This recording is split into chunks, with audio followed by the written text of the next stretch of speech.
Good afternoon, everyone. Welcome to the December 3rd meeting of the Lincoln City Council. I'd like you to all join me as we rise to do pledge allegiance to the flag. That'll be followed by a moment of silent meditation. I pledge allegiance to the flag of the United States of America and to the republic for which it stands, one nation, under God, indivisible, with liberty and justice for all.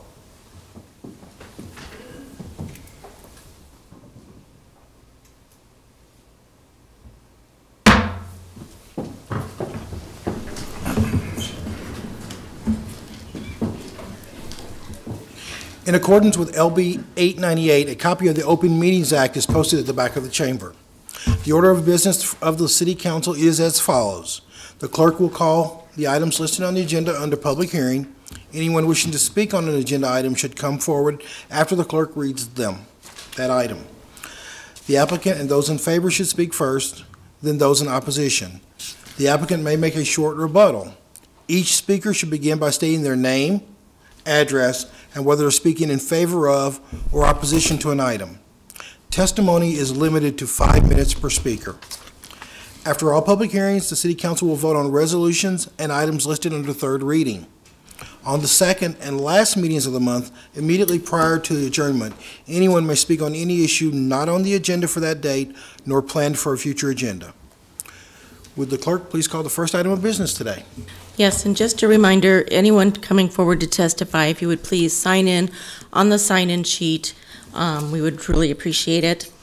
The first item of business is a reminder, due to the Christmas and New Year's Day holidays, the City Council will not meet on Monday, December 24th and Monday, December 31st. Our next item is our public hearing consent agenda, items 1 through 3. Is there anyone in the audience like to speak on these agenda items? Is Michael Jensen here? Yes. Would you Oh, please sorry. come forward? Thank you.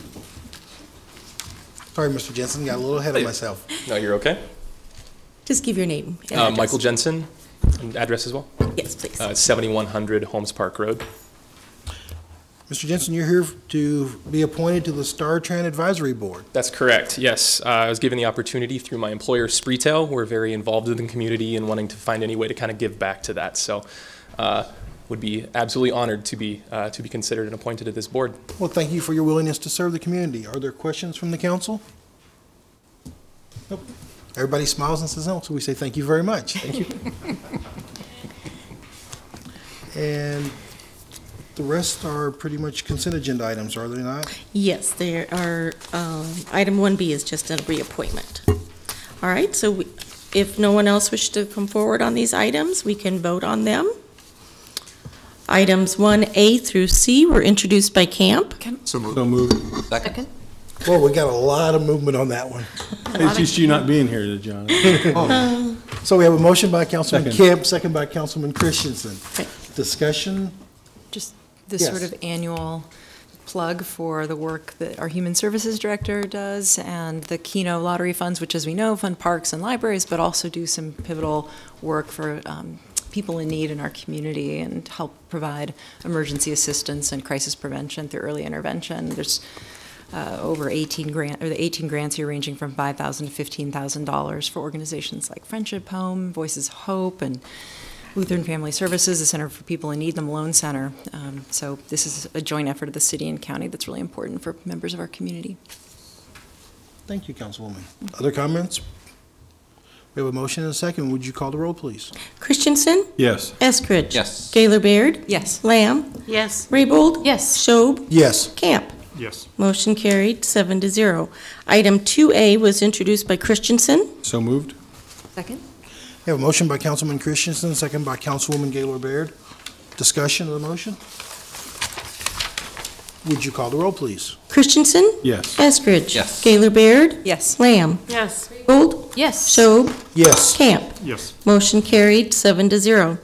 Next then are public hearing liquor resolutions. Those giving testimony are asked to come forward, raise their right hand for the clerk to administer the oath. After the oath, witnesses shall state their names and addresses. I'll call item 4A, manager application of Amber Todd for On the Rise Lincoln LLC, doing business as Blaze Pizza at 1317 Q Street, Suites 170 and 180. Hi, Amber. Do you solemnly swear or affirm the testimony you're about to give is the truth as you really believe it to be? Yes. Thank you. Just state your name and address. Amber Todd, 3831 North 9th, Lincoln, Nebraska 68521. Good afternoon, Ms. Todd. Thank you for joining us. Tell us a little bit about your application. The new manager at Blaze Pizza, and we serve beer and wine, so just going to get my liquor license. Okay, so you're the new manager taking Yes. over for the... All right. Are there questions from the council? Thank you very much. All right. Yeah, please do that part, yes. So that's 4A. Yes, does anyone else wish to come forward for this item? If not, I'll call items 4B and C together. They are the application of South 48th Bistro for a Class I liquor license at 5555 South 48th Street, Suite 5571, and the related manager application. Is there someone here from South 48 Bistro? I see no one coming forward. We'll come back to that. Can we move to the next item? Sure, we can move on to items 4D through I. They are all applications regarding Western Oil 2 LLC, doing business as Speedy Mart 2811 for a Class D at 2030 South 27th. Application for Speedy Mart 2810 for a Class D at 5757 South 85th. And the application of Speedy Mart 2813 for a Class D at 5501 Holdridge, as well as the related manager application of Luke Mosier. Hi. Would you raise your right hand? Do you solemnly swear or affirm the testimony you're about to give is the truth as you really believe it to be? Yes, I do. Thank you. Just state your name and address. Luke Mosier, 717 North Wood Street. Good afternoon, Mr. Mosier. Thanks for coming forward. Thanks Tell us for a little bit about your applications. What's going on here? So we purchased 4 gas stations from the Robin Oil Company. It was Larry and Jan Sameen, longtime Lincoln restaurant or gas station owners, and we operate gas stations in Omaha, down in I-80, west of Kearney, and so we're really excited about these new 4 locations, and it's kind of our first step into the Lincoln market. So we just need to get our liquor licenses to, keep doing business as Robin Oil has been doing business for, the last 20 years. So I understand. Thank you. Are there other questions from the council? Councilman Eskridge. Yes. So, Mr. Moser, you said the street address. Where's what? Well, I actually live in Valentine, Nebraska. Okay. So as manager of these, whatever, there are 4 or 5 different locations, and living in Valentine, how does so obviously there's store level managers, and then we also have a retail manager that resides. Obviously the store managers reside in Lincoln, and as does our retail manager, who is boots on the ground, responsible for making sure that we're not selling to minors and following all the rules. But of course, and I'm the owner as well. So that's why my name appears as the manager on the application. But of course, we got a chain of command down that takes care of daily operations.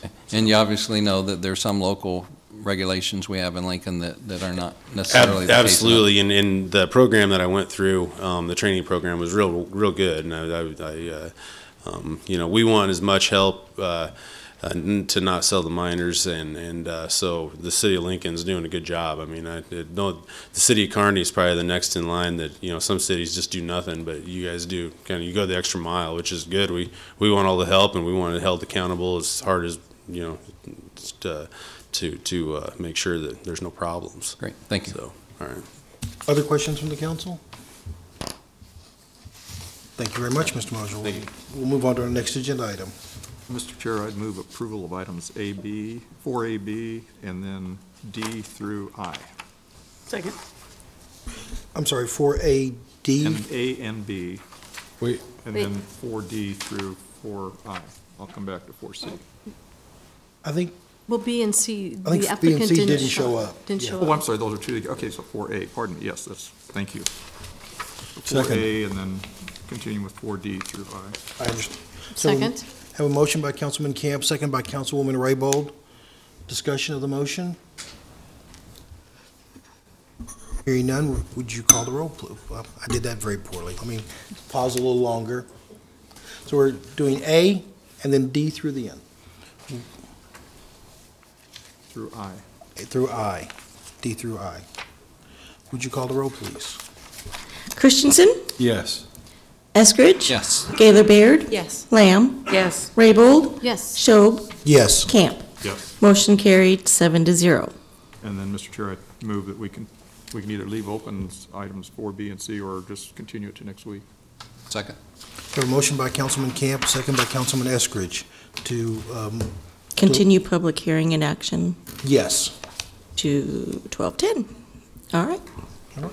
Discussion of the motion? Would you call the roll, please? Christensen, Yes. Eskridge. Yes. Gaylor Baird. Yes. Lamb. Yes. Raybold. Yes. Schob. Yes. Camp. Yes. Motion carried 7-0. Public hearing resolutions. Yes. Item 5A, approving an agreement between the city and the Lincoln Chamber Economic Development Corporation for the promotion of economic development in Lincoln for a 2-year term commencing September 1st, 2018 through August 31st, 2020. No. Trying to create a lighter moment there. Don't let that go by. I can swear at you. Unless you're buying. I'm Mike Lang. I'm the Economic Development Coordinator for the City of Lincoln and Lancaster County. I'm housed in the Mayor's Department. As you all are aware, economic development programs are essential to fostering a really good quality, positive business climate, expanding the economic base, and preserving the overall well-being of our community. Today, what we're asking for is adoption of a 2-year agreement with the Lincoln Chamber Economic Development Corporation from September 1st, 2018 through August 31st, 2020, a 2-year term.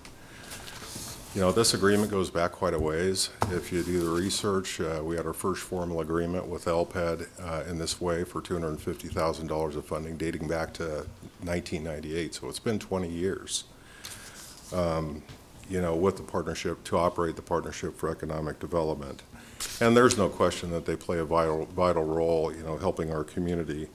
You know, some of the primary goals, you know, continue to be, they are the central clearinghouse for all economic development-related initiatives and information, leading the organization to building and maintaining a resource network, and that's huge for our community because we've got so many stakeholders involved in this effort right now. And that's among businesses and other economic development entities, such as the state and other private entities as well. You know, the primary areas that we tend to focus on are business retention and expansion. That clearly relates to the local businesses that we have in our community, helping them grow and prosper. The vast majority of jobs created in Lincoln are by the existing business sector. And we work typically with primary employers or the net exporters in our community. That drives wealth and other sectors of our economy.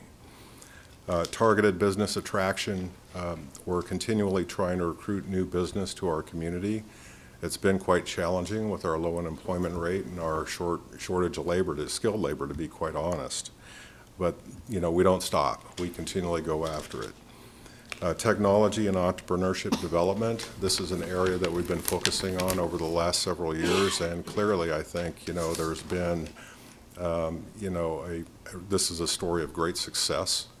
You know, you can tell from, you know, what's going on, whether it be Fuse Co-working, the evolution of Huddle, and some of the entrepreneurship development opportunities that we've landed in the community, and I think Wendy and Pat will talk more about those later. Workforce attraction and development. This has been another primary focus of both of our organizations. You know, with a shortage of labor, trying to train up existing labor so they have better skills, whether it's be attending, you know, veteran separation events. There's a whole host of things going on in the background that you may not be aware of. But there's a lot of people working on it, and LPED's done a great job bolstering their staff to support that effort. And then enhancing community competitiveness. You always have to be aware of kind of where you're at. And we not only compare Lincoln with peer communities, but we compare it with aspirational communities. You know, what are those communities that have had and achieved a great deal of success? How do they do it? How do we stack up, you know, comparing ourselves to a number of metrics? Beyond that, every year we work collaboratively to establish an annual program of projects, and that is principally predicated on the needs of our community. You know, and so it's dynamic, it changes every year. Some of it continues year after year after year and gets refined. But that's kind of like our baseline document moving forward. And, you know, once the document is produced, and this relates to supporting existing business and even attracting new business, you know, I've engaged and LPED's engaged several city departments, a lot of their divisions, and we've kind of built a streamlined approach to doing business. And this is kind of really where it gets into the nuts and bolts work and building processes, because at the end of the day, we're trying to respond quickly. And the goal is to respond between 24 and 48 hours once we receive either an inquiry from a new business or dealing with an existing business trying to take care of their informational needs in an efficient way. You know, in this agreement, you know, it's not to exceed $700,000, but LPED has to match that amount. You know, otherwise it's scalable. And every year we get clear evidence from the Partnership for Economic Development that they've achieved reaching that $700,000 level. And as well, not only do we get activity reports that relate to the organization, but we get quarterly financials as well. So there's this ongoing review of their budget and what kind of events are they engaging on, just what are they doing on the ground. You know, I often tell people that economic development is a community-wide effort, and that's true, whether you're talking about affordable housing or supporting, you know, a small business. You know, there are linkages between that, and certainly with quality of life as well. And, you know, I've been in this business for quite a while. I've been involved to the extent that I've seen where, you know, the economic development programming was like near at ground zero. And it's really kind of been, you know, fascinating to watch it evolve over the years into what it is today. And largely that has a lot to do with LPED staff and their engagement and their leadership as well. So hats off to Wendy, Pat, and the LPED staff for being a critical piece of that effort. And, you know, I strongly urge you to adopt this resolution and funding, you know, LPED for the next 2 years. And I think Wendy and Pat are certainly available for questions, and I'll open it up if you have any questions for me as well. Are there questions from the council? Councilwoman Raybould. Yes, Councilwoman. Well, Mike, I don't know if you can answer this or not. We know that workforce and shortage is really very impactful for us, and it's a deterrent for some businesses even looking to relocate to our city. Correct. What are some of the, I guess, innovative efforts that are being embraced by LPED and other, you know, Lincoln Chamber of Commerce to try to bring that forward? And I see Wendy saying that Wendy can talk about that. Yeah. Okay. You know, I will tell you LPED plays a huge role in that effort, but I think the businesses are getting more, you know, aggressive in their approach and best management practices at all, and I'll kind of leave it at that. Okay. For Wendy and Pat. Other questions? Other questions from the council? Would anyone else like to speak on this agenda item? As a matter of fact, I do. Both Pat and I can grab that for you. I've got a couple things to talk about. Would you, for the record, tell me who you are yes, and why you're here? That was next on my agenda right here. I was going to say. I'm sorry, I got a little ahead of my. Good afternoon, Councilman Shob and fellow council members. I'm Wendy Birdsall, President of the Lincoln Chamber of Commerce and the Lincoln Partnership for Economic Development. And I'm here testifying in support of the contract between the City of Lincoln and the Lincoln Chamber Economic Development Corp. I want to first start off by saying thank you. Mike is correct. This is a team sport. But without you on board and without you playing a role in economic development in this city, we wouldn't be able to accomplish the things that we've been able to accomplish. And we have been doing this. We have had a contract and agreement for well over 20 years with the City of Lincoln, and I can tell you the city is better as a result of it. And you should all be very proud of the community that you're working in, that we've all worked to get to a level of success that we're at right now. Just a couple statistics for you. We are at a record employment level right now at 193,000 people that are employed in Lincoln right now, and that's more than 4,000 than just a year ago, and that's more than 10,000 than just 5 years ago. Mike is correct. We have an extraordinarily low unemployment rate. We used to be number one. We're no longer number one, thank goodness. But our unemployment right now is 2.5%. National average is 3.5%.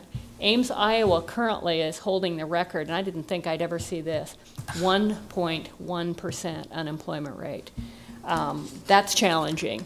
And as Councilman Raybould said, that is probably the number one thing that we talk about. When we go out and do our business retention and expansion calls, it's the first thing people talk about. It's what they talk about with regard to being able to grow their company and expand their company and continue to work in Lincoln. The city has been growing in population, however, at about 1.5% a year. We are one of the few cities in Lincoln, or in the state of Nebraska, that is actually experiencing growth. In 2010, we had 259,000 people that lived in our city. 2017, estimated at 285,000 people. So in just those 8 years, we grew by 25,000. We continue to see many third-party validations from very reputable sources, including Forbes, MSNBC, Livability, NerdWallet. Yes, that is a reputable source. Things such as we've been awarded best places to work, best places to find a job, best places to grow your career or expand your career, best cities for health affordability, best place to raise a family, top 5 emerging entrepreneurial hub in the United States, and my favorite for the second year in a row, best place to trick or treat. I know, that's all kidding aside. Lincoln Public Schools just received, and if you hadn't seen this, this is a really big deal. Computer Science Teachers Association ranked Lincoln Public Schools as the best school district in the country for computer science instruction. Back to workforce. Yes, it is one of the number one things that we hear from employers. We know that 10,000 baby boomers are retiring every day in this country until 2024. So not only do we have a lot of people leaving the workforce, but we have companies that are growing, expanding, and wanting to and needing to grow their workforce. We have hired additional staff. We currently have 2 people on staff working to address these issues. And I'm going to let Pat talk a little bit about that. Yeah. Good afternoon. Appreciate the opportunity to be here. Pat Haverty. My home address is 9611 Eastview Road here in Lincoln. Randy's right. We have doubled down on our workforce team, and workforce is one of the biggest challenges that we're faced with right now. Prosper Lincoln has been doing quite a bit of work over the last 2 or 3 years. We recognized some of that really good work that Brian Seck was doing, so we collaborated with Prosper Lincoln. We brought Brian over onto our team as well, so now we have 2 members working on workforce, and we think that's working really well. Just go through a few things that we've been doing, and I can expand on some of these too later if you'd like, Councilman, but we have a monthly meeting of HR professionals. They share ideas, they share best practices, they do networking. One thing that Brian was doing was a program called Employee LNK, and essentially it's connecting caseworkers and employers, and Brian's mantra is part-time jobs to full-time careers. And at a recent event that was held, I think these are held quarterly, there were 9 actual hires that took place of those folks looking for work. So pretty successful event, and that's just one event that was done. Another thing that he's working on is next-gen healthcare partnerships. Healthcare is one of our leading industry sectors in terms of growth of employees, and obviously there's have those challenges with finding the right employees. So our team co-leads this Next Gen Healthcare Partnership, along with the Workforce Investment Board and Southeast Community College. And we have over 40 companies from around the region that work together to solve industry issues that they have chosen, and those include employment challenges. So we're kind of about 6 months into this. We're going to see how that is all working. As we look at internships, we were involved with both MyTurn and First Job Lincoln. MyTurn is a college intern program. This past year, we had over 300 interns from around the city participate, and over 40 companies were involved there. The First Job Lincoln is a high school internship program of students with in technology, and so they're doing computer science related type internships. And we're also working with the different area universities to talk about how we can expand on internships and how we can get them more involved with businesses on getting those internships done. One thing that we are doing as well, we're looking to do a marketing campaign, and this is really about attracting people. These others were more about retaining the people we have and giving them better opportunities. We also got to look at attraction, and when we do this, our main focus really is what we call boomerangs, those folks that have been here, gone, get them to come back, right? And so we're creating this campaign, and we want something that's really kind of a unified strategy, I guess, to be used by companies. We're bringing the Young Professionals group here into the fold to have them be involved as well, and also obviously our organization, and we want to communicate that unified message. We do have an RFP out on the street right now. We're going outside the organization to have one of the Lincoln marketing companies put this together for us, and we'll be kicking this off probably the first quarter of 2019. If we look at innovation and entrepreneurship, one thing that we've made an emphasis on is startup recruitment.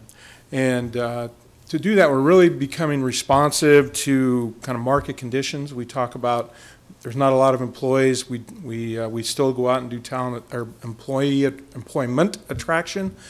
And it's challenging if you're working on a project with 400 or 500 new jobs coming to the community. Startups typically take fewer employees, and they're going to grow. So we're trying to be responsive to that and also build off some of the successes that we've had in the community over the last 5-10 years. With startups, we've got a great ecosystem in place. The university's got a real emphasis there. So we're trying to build on all that. We've got a goal of recruiting 5 startup companies a year, early stage startup companies a year to Lincoln. So far this year, we've got 2 companies that we've recruited here. One's from Australia, one's from Montana, and we worked with a company and we did some marketing of a startup grant program that we put together, and we've got about 40 responses from startup companies from around the U.S. that are looking to potentially move to Lincoln. Elimination process, did first round interviews. Next week we have interviews, final interviews with 3 companies, and we may make offers to all those companies to move here to Lincoln. So we've had a lot of success. We've had a lot of interest in companies coming here to Lincoln. So we're continuing to work on that, not only 2018, that's also a goal we've got moving into 2019. Christina Oldfather, who is our Director of Innovation and Entrepreneurship, she does a great job of supporting a lot of different organizations and activities and things going on in the startup ecosystem, Million Cups, Open Coffee, Startup X Grind Lincoln, and she's involved in a lot of those different activities. One activity that we've done in the past and we're bringing back is Jumpstart Challenge, and Assurity is a sponsor for that. We'll be doing that again in February, and it's where a company will pitch a problem to a group of entrepreneurs. The entrepreneurs go back and bring back that solution. We've got a history here in Lincoln of being pretty successful with Jumpstart Challenge. 2 companies were born and have built pretty significantly out of this program. Noble Health and Live By are both come out of Jumpstart Challenge.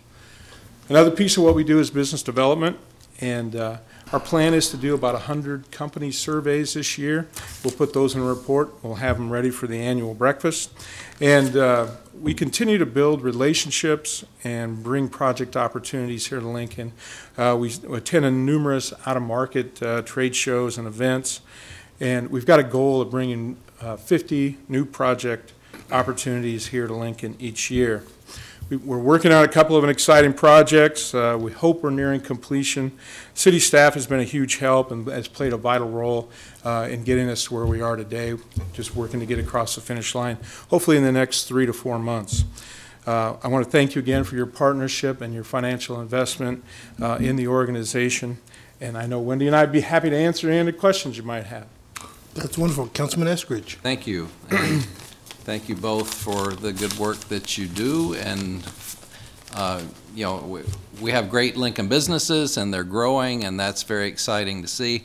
My question for you, Mr. Haverty, is what are 2 things that you hear from some of the new businesses that you're recruiting to come to Lincoln that excite them about coming here, and what are 2 of the things that are concerns? So the exciting thing we hear most often is about what goes on, a lot of that activity in the Haymarket. You don't see a lot of cities that have that whole, it's kind of overused, but live, work, play environment, right? And we're seeing more and more of that build as more residential livings there. So that's really exciting to them. The thing that they also appreciate is it's a relatively low-cost environment to operate in, and there's a lot of factors there, but those are probably 1 and 2. So it's really quality of life and low cost, right? The biggest challenge is obviously workforce, and a lot of the projects we may have seen 2, 3, 4, 5 years ago, we're really not seeing those projects because they're going to the bigger metros such as Dallas, Philadelphia, some of those places that have the big population. And what's happening, everybody's got relatively low unemployment, the labor market's tight, but there's a mass of people in the larger places, population centers, and that's what they're telling us. They're going to those places because they have opportunity to bring more people in. So it's been challenging for us to close some of these projects that 200-300 people that we had seen previously. Yeah, thank you. Other questions from the council? Councilwoman Gaylor Baird. I had a lot of fun earlier this year participating in the My Turn pitch, and there were a lot of college students who really seemed excited about the prospects of staying in Lincoln as a result of their experience working with local employers. Can you speak a little bit about the feedback you've gotten from some of our talented young people that you've been working to retain? Yeah, so we did a survey and of the participants, and 85% said that this added significant value to their internship. And I think it was 67% said that it educated them about Lincoln and made them consider staying here in Lincoln. Not very scientific, but we've got a majority that said, yes, I'm considering staying in Lincoln. This was valuable to us. So we know there are 8,000 grads every year that have the chance or a possibility of staying right here in Lincoln, Nebraska. We know that we need to connect with them long before their graduation date, and My Turn is one of the ways in which we try and do it, and get them connected to the city outside their internship and outside their school experience. And we have a greater chance, as the unscientific data states, we feel that we've enhanced our efforts in trying to keep those people here and keep our workforce, enhance their ability to work here. Thanks. Other questions from the council? Thank you both for coming forward. Thank you. Is there anyone else in the audience that would like to speak about this agenda item? Seeing no one, Teresa? All right. If not, we can move on to item 5B, adopting the Lincoln Electric System annual budget for 2019 to become effective January 1st, 2019. I will note for the record that action on this item will be on December 18th or December 17th. Good afternoon, council members. Can we pass those back? There's probably more than enough. Okay. I am Laura Kapuska, Vice President and Chief Financial Officer at Lincoln Electric System. And as just identified, we're here today to talk about our 2019 budget and rates proposals and resolutions. And thank you.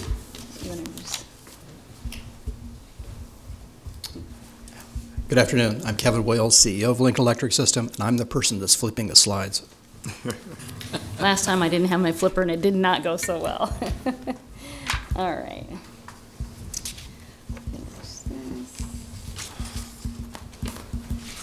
Okay.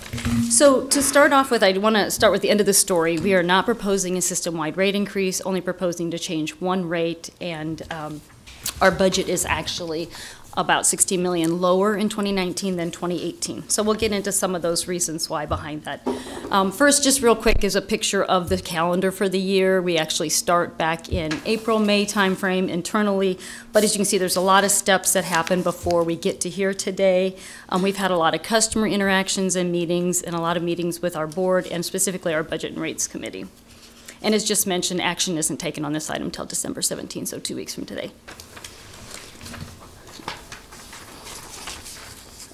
Should be the other side. See, I'm not any good at it. You're much more trainable than I am. We just heard it's hard to get good help in this town. Performance reviews. There is a workforce shortage. Performance reviews are right around the corner, though.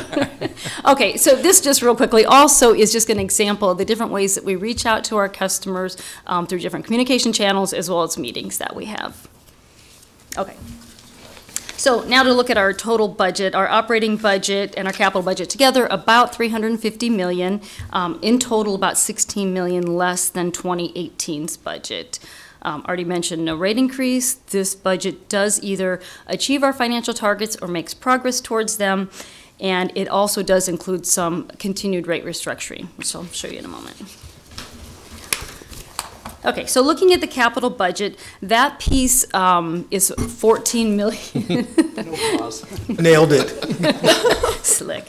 Okay, about $14 million. This is where you see the biggest change between the 2018 and 2019 budget, and that's in our capital budget. So it's down about $14 million from 2018.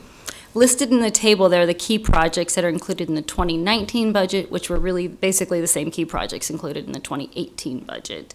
One of the probably the biggest drivers in the reduction is some emission control work that's being done at the Laramie River Station. That project completes in 2019 and has about $10 million less budgeted in 2019 than 2018, so that's a big driver of the change. Our Operations Center, I guess another one I would just point out, I think we've talked about that for years, everybody's pretty familiar with that. Phase 1 is now completing, and the crews will move into that location by April of next year. And then they're beginning work on Phase 2, and that should be completed by 2021. So, any questions on any of these other projects? Mm-hmm. With the Laramie River Station and the emission controls, you know, I know that our city is still, or LES is still pretty dependent on coal. What percentage are we still at in terms of our diversification of our like renewable portfolio, or what percentage does that Laramie River Station represent of our types of energy? Well, overall, with respect to coal resources, we're about 30% coal now, roughly 35% gas and 35% renewable.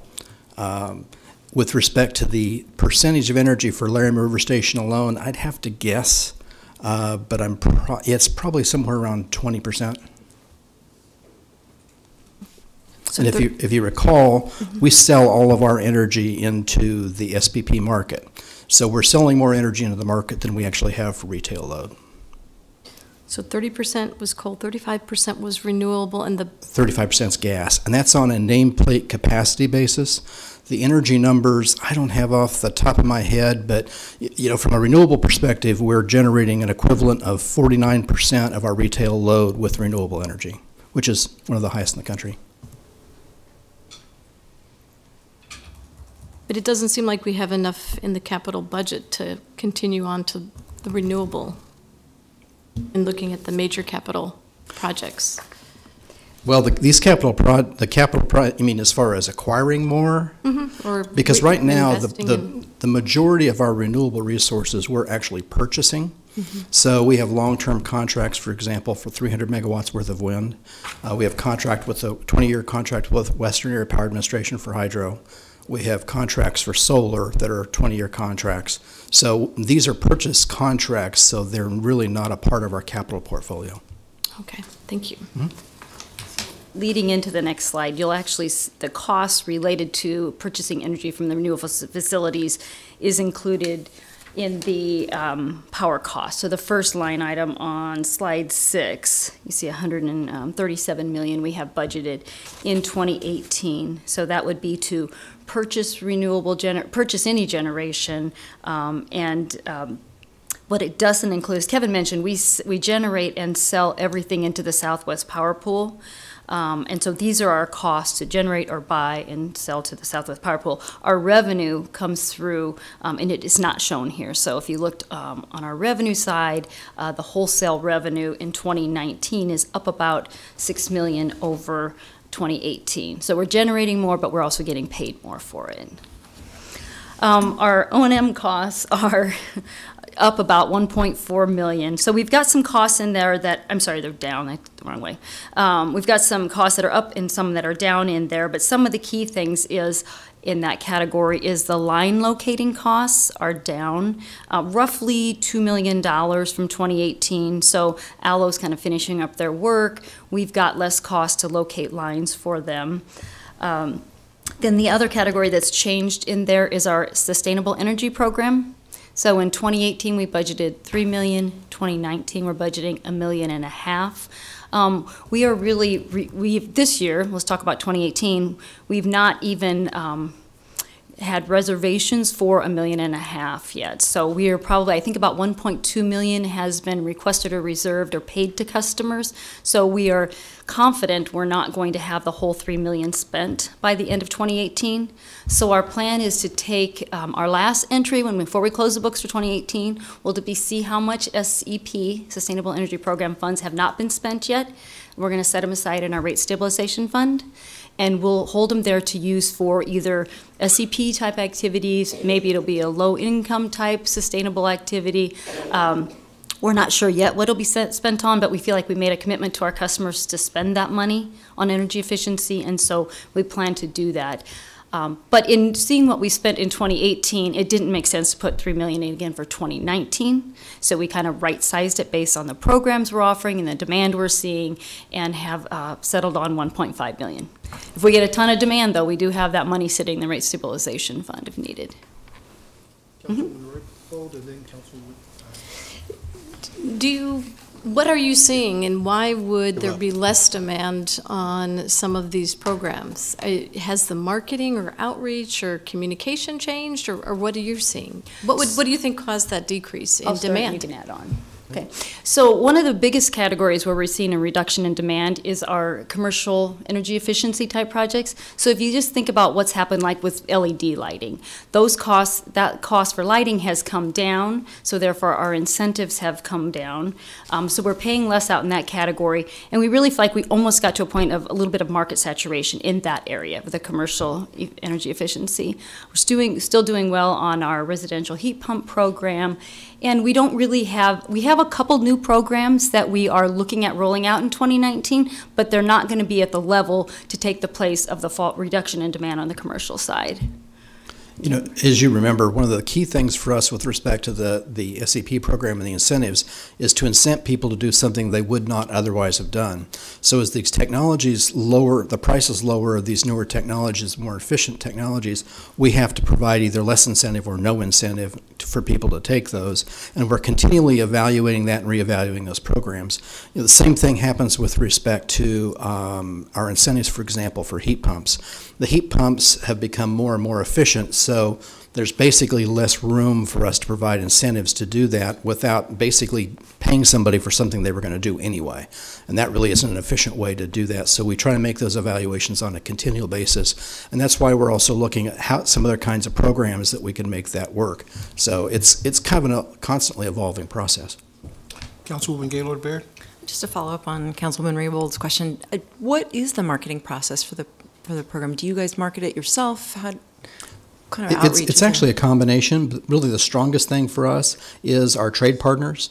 And we have over 100 trade partners in the community. You probably hear, in many cases, you hear the heating and HVAC contractors basically advertising, their products, talking about LES rebates, and they do those programs so that when they go into an installation, they tell people about those rebates, basically encouraging them to get something more efficient. And then we have the relationship where we're paying those vendors, which makes it more efficient for the homeowners and the participants because they're not having to deal with the paperwork and everything. We're actually doing that with our trade partners. That's true with lighting and a variety of those programs. A number of us were at an affordable housing or housing affordability neighborhood forum this weekend, and this issue came up of the cost to make improvements, particularly for landlords, and I just wonder if there's some way to connect more landlords with the program to help improve the quality of housing stock. We're continually working that. Our interservice people, we're also reaching out to some of, the issue with respect to non-owner occupied property and dealing with that is always a challenge. And we've done some pilot programs of trying to find different ways to get to that market, particularly aimed at, for example, multifamily and some lower income types of applications. We're continuing to try to find some that work well for that, including looking at trying to figure out what kind of partnerships we can make with some of the agencies that's serving basically those in need with respect to that type of application. Okay, I'm interested in following up with that. Thank you. I have one more before we move on. You talked about saturation. It's gotten to a point where the cost of doing energy efficient upgrades is not that high anymore, so I'm doing them without the incentives. How do you spot future trends? Where do you get your information about what the future is going to hold and where we should? It's kind of a combination of things. We actually hired a consultant a couple of years ago to evaluate our programs, both from a cost-effective perspective, because we want to make sure what we're doing is not shifting an unfair burden on the rest of the customers. There's a benefit to the entire system for doing it. But on top of that is looking at what other basically utilities are doing, other entities are doing with respect to energy conservation. One of the programs we're adding for next year is basically an incentive for a heat pump water heater, which is actually quite expensive, but we're providing an incentive for that because that's kind of a new technology that's out there, and we're wanting to make sure that we're providing that appropriate incentive, and then we calculate out whether what it takes to make those work. It's not unlike how we're viewing the electric vehicle issues. You've noticed, probably seen the information lately about us doing a program with respect to getting information from electric vehicles. Yes. We think there's a lot of opportunity there from both an environmental and potentially economic perspective for our customers, but we need more information before we start, strike any kind of an incentive kind of program to encourage that. Thank you.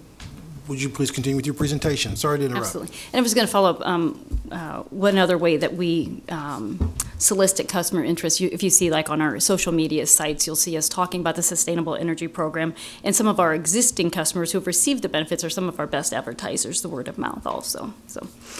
Okay, the last thing I wanted to point out on the operating budget is the transmission category, because you can see that's down about $7 million, so that's a pretty big reduction. And that's related to a payment that we're getting for 5 years, starting in 2018, related to some projects that were put in within the Southwest Power Pool footprint, and our benefit didn't exceed it wasn't a one-to-one benefit to cost, so they are actually paying for us $5.7 million for the next 5 years. So it wasn't included in the 2018 budget because we didn't know how much or that we would receive it. So it's now been put in for 2019, and then will be the next 4 years after that. So, questions? Okay, so this slide just summarizes the budget, kind of what we covered, about almost $350 million for the total capital and operating budget. There's the categories broken down there. The other thing that this resolution includes is the ability for LES to reimburse itself for capital expenditures through the issuance of future bonds. A lot of words, but basically for us to do reimbursement financing, the IRS says you have to have your governing authorities approve this wording, so it's included in there every year, and it's in there. Another one that's in there each year is the continued eminent domain authority. So in the event a capital project would require us to use our eminent domain authority, we need to have that approved each year. So again, that's in there. Okay. On that eminent domain, how often have you ever had to impose that to complete a project? Have you had the eminent domain? Not very often. We did just recently, one of the projects, capital projects on there was our Southwest Energy Reliability Project, thank you. And we had to take some Burlington Northern Railroad property in order to be able to cross that. So, but we don't, it's not that often that we use it. Okay, so as you know, when we talk about our rates, so moving on, kind of the rate category now is that once we determine what our budget is, then we assign the cost to each of the rate classes based on what it costs to serve different types of customers. And our goal is that each of those rate classes is paying plus or minus 5% of the cost to serve them. So this table here is showing that in the final column there, that this budget, without having to make any individual changes to these rate classes, is meeting that test, the plus or minus 5%. So once we have looked at the fact that we don't need to make any rate changes between the rate classes, then we moved into talking about our rate restructuring. So we've been talking about this for 4 years. You may be happy to know that with the 2019 budget, we are finished with restructuring for our residential rate class. We still have work to do on our general service and heating service, but we do all of them gradually and slowly so that they don't make a significant impact to any one customer in an individual year. This slide here really shows why we need to do the restructuring. So if you look at a cost, the blue bar, 78% of the costs that LES encounters every year are fixed in nature. Whereas on the revenue side, only 29% of our revenue is fixed. So you can see there's a big mismatch into the fact, and a lot of those fixed costs that we incur each year are collected through our energy charge. So as people's use of energy increases and decreases, we may not collect enough to cover those fixed costs. So something we've been working on for years and years, and is not alone, LES is not alone in doing that. A lot of utilities are making similar moves. Okay, so how we do the rate restructuring is the energy charge, the table to the left there, the amounts or the words in orange represent costs that are actually variable in nature and they belong in a variable charge. The ones that are blue are fixed in nature and they're being collected through a variable charge. So those are the ones that we're targeting to move. The ones that are in the circle, distribution system and substations, are what we've been targeting to move over the last 4 years. So we're taking them out of the variable energy charge and moving them over to the facilities charge. When we do that, the energy charge comes down when the facilities charge goes up. So there's, to LES, there's no change in revenue, it's just how we collect it, but there is some impact on individual customers, and that's why we've taken 4 years to do this very slowly. And I already mentioned that this will finish for residential. Ms. Kapuska, is your goal, when you go back to the prior slide that had the bar charts where your total cost was fixed was 78%, but revenue is only covering 29%, is your goal to make both sides the same, or what do you see on the? It's a great question. So if you flip ahead again to slide 10, I got my flipper really working here. On slide 10, in that energy table, those 2 line items at the bottom, transmission lines and generating plants, the value of that is about twice what we just moved. So it would be a really significant reduction in the energy charge, but a very significant increase in the fixed facilities charge. So why I say it's a good question is we don't have an answer to that yet. The industry really has not tackled that. You make that move and you've got energy down to very low. So you have to balance, are you providing a disincentive to conserve versus, ideally, as an accountant, I'd say, yeah, we should exactly do that, but there's so much more to consider in that. So it's not a decision that we have, discussion we've really kicked off much, except for knowing it's going to be a big discussion. Thank you. So. Okay, so when we looked at moving these costs, what we decided at LES, and we're kind of unique in doing this, is that for our residential customers, instead of charging them all the same facilities charge, which would have been about $22, we've actually implemented 3 different levels. So you're level 1, 2, or 3 type customer. And if you're familiar from looking at your electric bill, it says right on there what level you are. It says facilities charge hyphen level, whatever you're in. And the reason we did this is in looking at the cost to serve different size residential customers, we determined that that there is a different cost to serve, say, an apartment versus a very large home.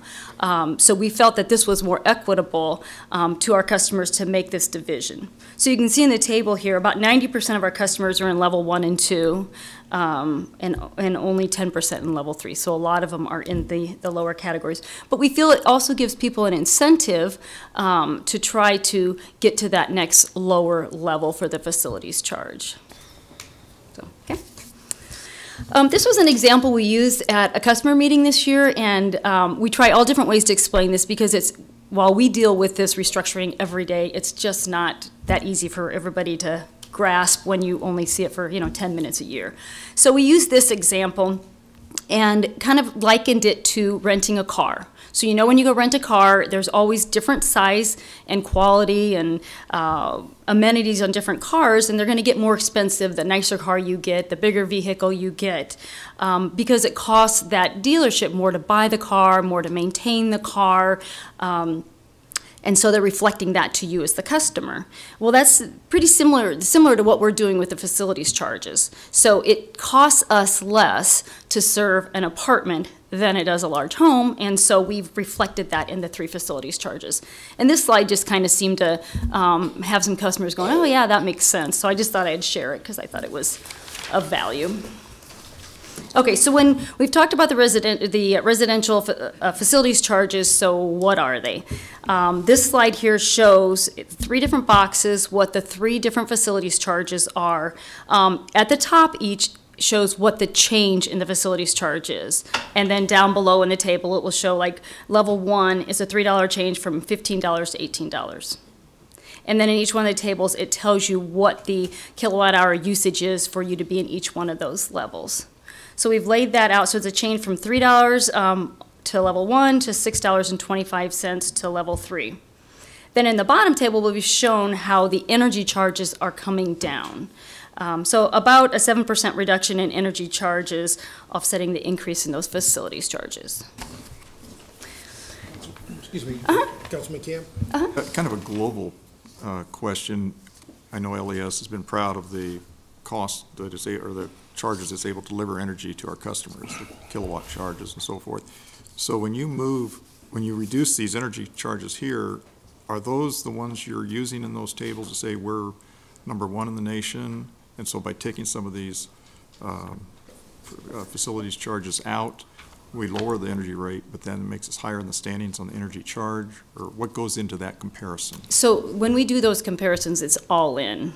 It's the fixed and the variable costs. So it's what it costs to serve. We usually use 1,000 kilowatt hour typical customer, and so it will be all in the cost to serve, not just the energy or just the fixed.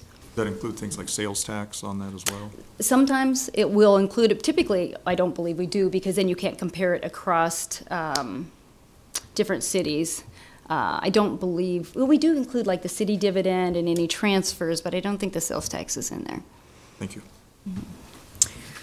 Okay. So a look at what this actually would be the impact on residential bills. I've shown you here a few different examples. We look at a lot more of them in-house as we're trying to make the decision on how much to move. As you can see, the 3 different levels that you've got anywhere from, on the smallest customer, $1.67 a month change, all the way up to a $2.62 reduction on the largest customer. So it really varies based on, you tend to see a reduction if it's a very high energy user, because the reduction in energy charge is enough to offset the increase in the facilities charge. Not always, that's typically what you'll see on this. But just the point of being is that we've taken it very slowly to not have a significant impact. I won't spend a lot on this next couple slides, but we're also making rate restructuring changes to our heating service customers. It's about 625 customers in that category, non-residential customers. And you can see on that table how we're moving the facilities charge, and then down below the reduction in the energy charges. And then again on this slide, what are some of the dollar impacts to those heating service customers? And there's only one primary heating customer, and that's DEC. Okay, I mentioned early on that there was only one rate that we are changing in this process, and it is the maintenance rate for the LED streetlights. As you all know, there is a process underway to change out all the streetlights to LED. We've been working very closely with the city on what the assumptions are, what will be done in 2019, really looking at 2019 as a year of transition, knowing that we're not going to be fully converted. And the other thing also to keep in mind is when we are working on our streetlight rates is that we also serve Waverly and the county and the state. So being conscious to what we're changing for the city and how it also impacts those customers.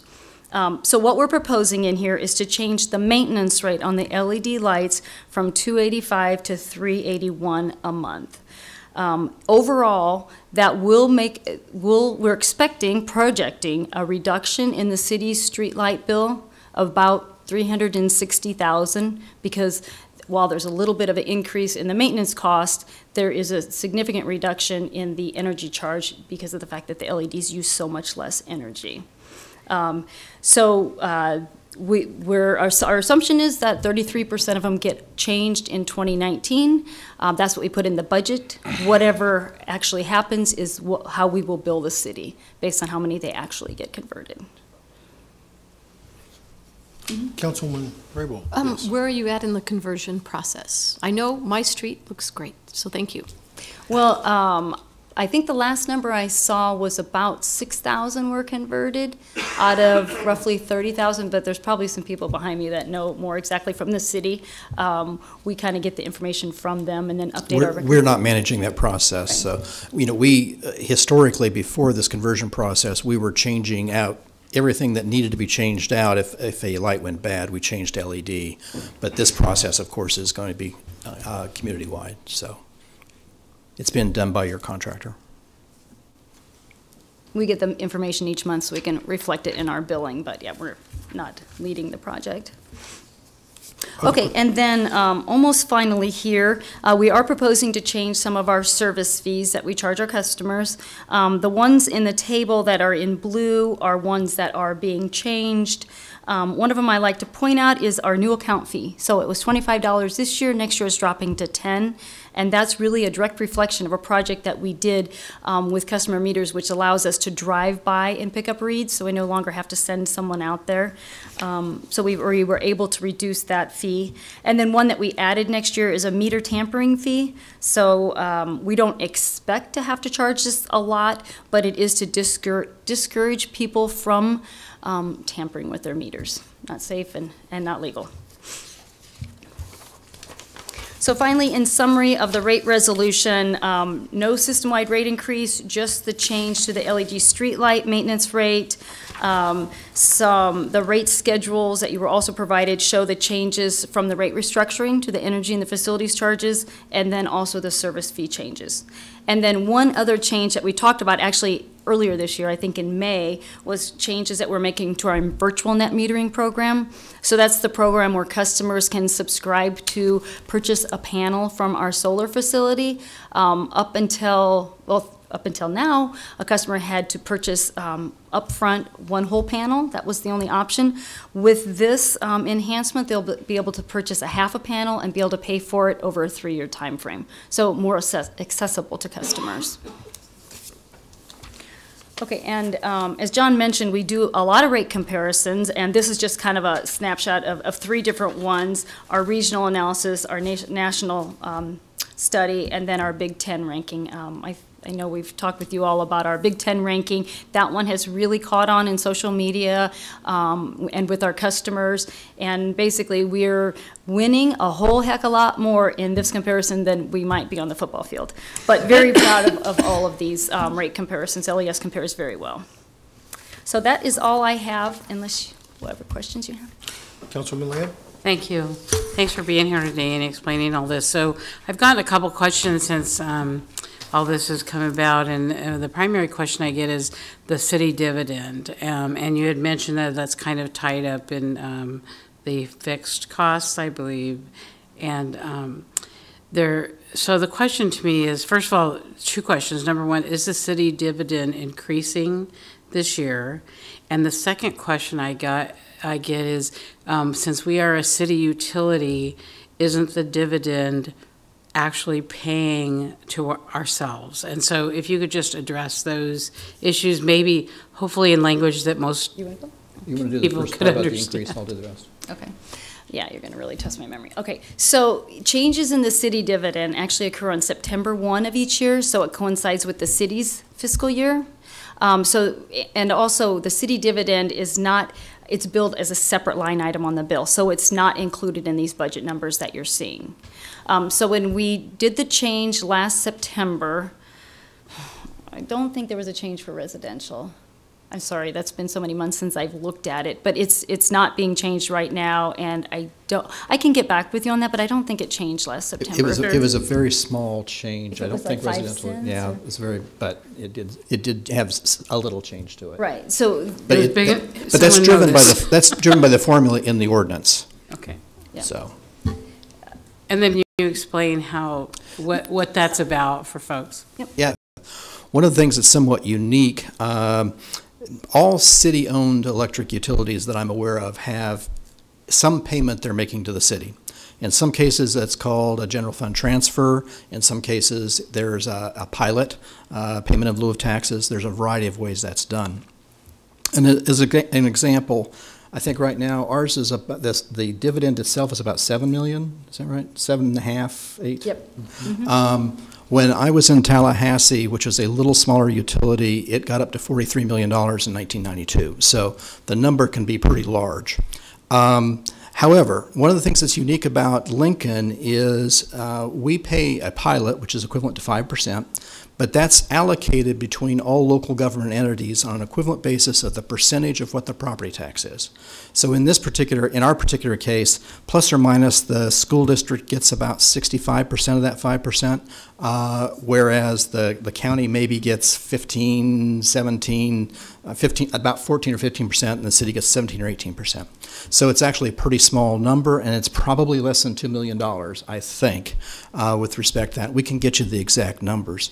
So when the issue came about with respect to a concern about additional revenue, we had discussions with the city about different options they were looking at and trying to get additional revenue from LES. And basically where this came to was this, in basically the city dividend. And it's called that because the city, as you all know, and the reason we're here, own the electric utility. And as a part of that, your return for that ownership, and if you look at basically community ownership, is lower rates, higher reliability. But one of those is typically also includes a financial transfer for helping run basically the general operations of the city. Many, if not most, of the utilities I'm familiar with, all of the revenue that's taken from a pilot or from a general fund transfer goes to in effect, the city. In our particular case, it's divided amongst all local government, with the city getting a relatively small piece. And this number basically was something to help supplement that when the city was having revenue issues, and the council elected to deal with it that way by ordinance. So that's really kind of the history of how we got there. We do look on a continual basis of how we compare to our peer group. We have a peer group that we look against, which are basically utilities of kind of comparable size or larger, and that have, and we try to look at the utilities that have generation, transmission, distribution like we do. So there's not only size comparability, but type comparability.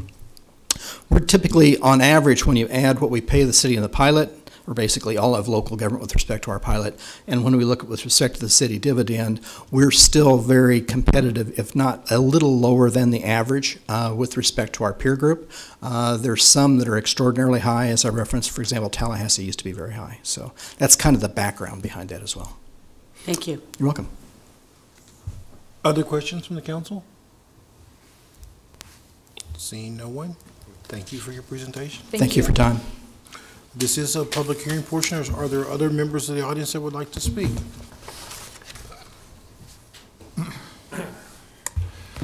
Hi, I'm not really here to testify. However, Chris Connolly, Chief Assistant City Attorney, wanted to bring you up to speed on a procedural matter, and Shelley's going to help me with this here a little bit because she's going to have a little more knowledge on this.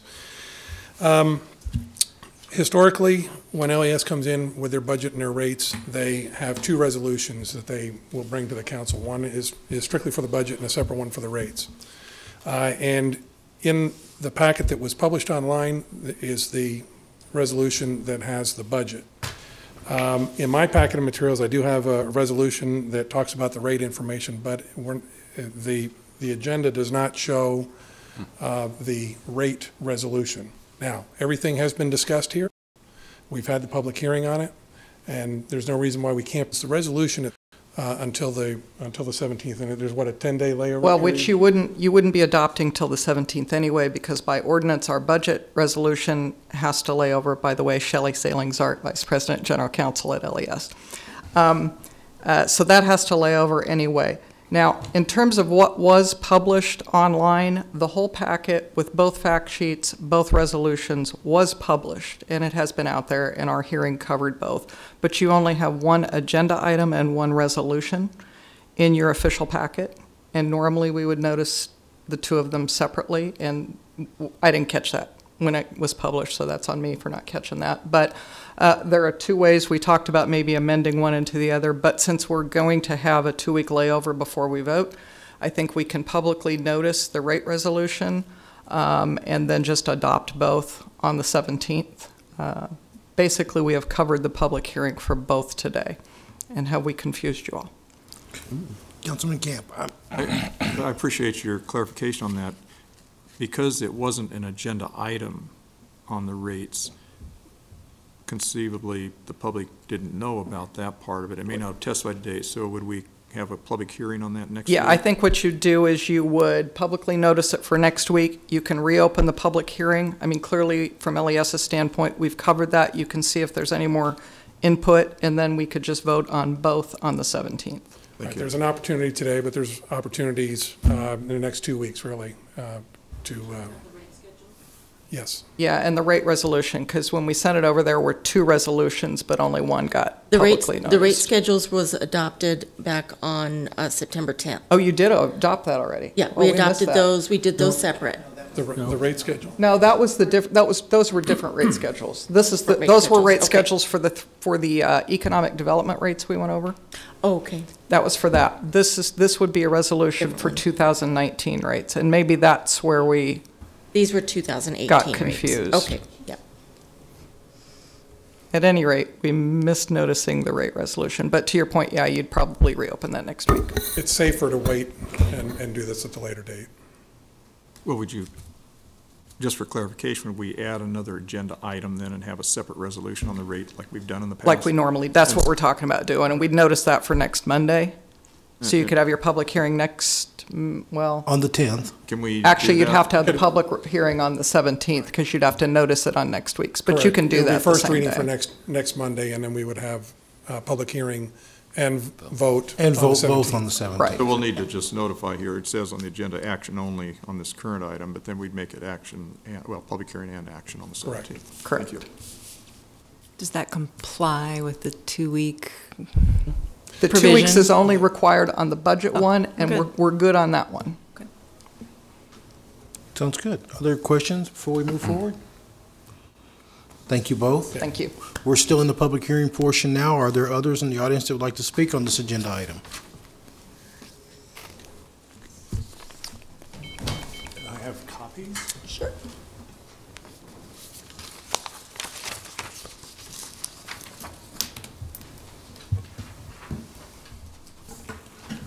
Good afternoon, Chairman Shob and members of the Lincoln City Council. My name is Ken Winston, 1327 H Street, number 300, Lincoln. I'm appearing on behalf of the Nebraska Interfaith Power and Light, providing general support for the Lincoln Electric System's 2019 budget while suggesting some additional opportunities for them. As I note, LES has a legacy of leadership on energy issues. They have low rates and they've made substantial investments in renewable energy. And these investments have been beneficial for the customer owners of Lincoln Electric System. They've helped keep the rates low, and they also benefit the environment. The Sustainable Energy Program that was discussed a little bit earlier, it's provided many benefits for the city of Lincoln. We support rolling over the unused funds into other sustainability efforts. It has a proven track record on every level. It lowers customers' bills, it creates jobs, and provides economic benefits in the community. We also support LES's proposal to create a low-income energy efficiency program. And then regarding the tiered facilities cost, I think that's what they call it. Although we're not crazy about every aspect of it, the idea that there's some categories that will likely, that some of the lower usage people will likely receive some rate increases. The main thing we want to focus on is that it's a more fair concept. And some communities in the state and some communities across the country are doing just flat fee increases, and we think those are inequitable, and we would be opposed to a program like that. So we support their general approach in this area, although we reserve the right to come back and say, here's a better way to do it. And then as I note, we also would be remiss, climate change is the primary issue that Nebraska Interfaith Power and Light cares about. And I'm just going to read directly. It's a moral issue because its effects violate ethical commitments to protect human life and dignity, care for the poor and vulnerable, promote the global common good, and steward the earth for future generations. There's been recent reports. There's also been a lot of disastrous experiences that folks have had across the country, fires and floods and all manner of apocalyptic events that are directly linked to climate change. And so we feel we have an obligation to speak up and also as customer owners to speak up and say, LES, you're doing a good job, but you need to do more with regard to climate change. And so we're saying let's do more with regard to renewable energy. Let's create some zero emissions goals. And the good thing about it, and I'm not going to read everything, but renewable energy, fortunately, is very popular in Lancaster County. A recent poll found that 84% of Lancaster County residents support more investment in renewable energy. Secondly, wind energy, for example, is the lowest cost generation resource. And solar is now becoming competitive with fossil fuels. And also, I was here and listened to the discussion about the efforts to attract new businesses to Lancaster County. And renewable energy is a big attractor for many businesses, especially cutting-edge businesses like Facebook and some of those kinds of businesses. I also want to mention transportation. I know there's been some discussion about EVs. The thing is, EVs represent a potential market for LES, and we really need to do that. We need to go to electric vehicles if we're going to make the kinds of dent that we need to in reducing our emissions. And there's a VW settlement out there. There's some opportunities to obtain funding from the VW settlement. And there's also some grant funding that other power districts have gotten. So we'd like to encourage LES to seek some of those funds. And then just the final thing that I'd like to do is, the folks at LES know me. I show up at their meetings. I bug them on a regular basis. But some other folks have said, you know, their meetings aren't that they're not convenient for me to attend. And so we'd like to encourage them to start live streaming their meetings and to make a record of their meetings so that folks who can't come to their meetings are able to experience what's going on to provide input. And then also one of the other things that we've talked about is we'd like to have a task force, a community task force, to work with them in creating their low-income energy efficiency program.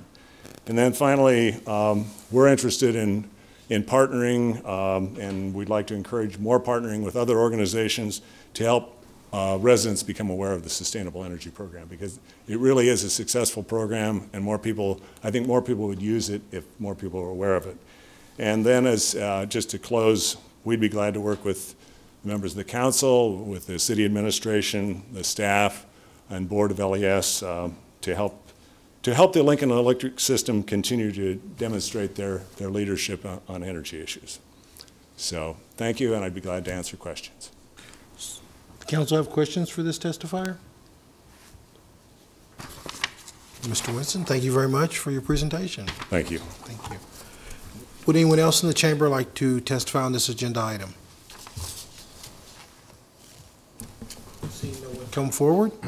Well, let's move on with our agenda. All right, if not, we can vote on these, this one item. Item 5A was introduced by Camp. So moved. Second. We have a motion by Councilwoman Lamb, second by Councilwoman Raybold for Councilman Camp. Is there any additional discussion?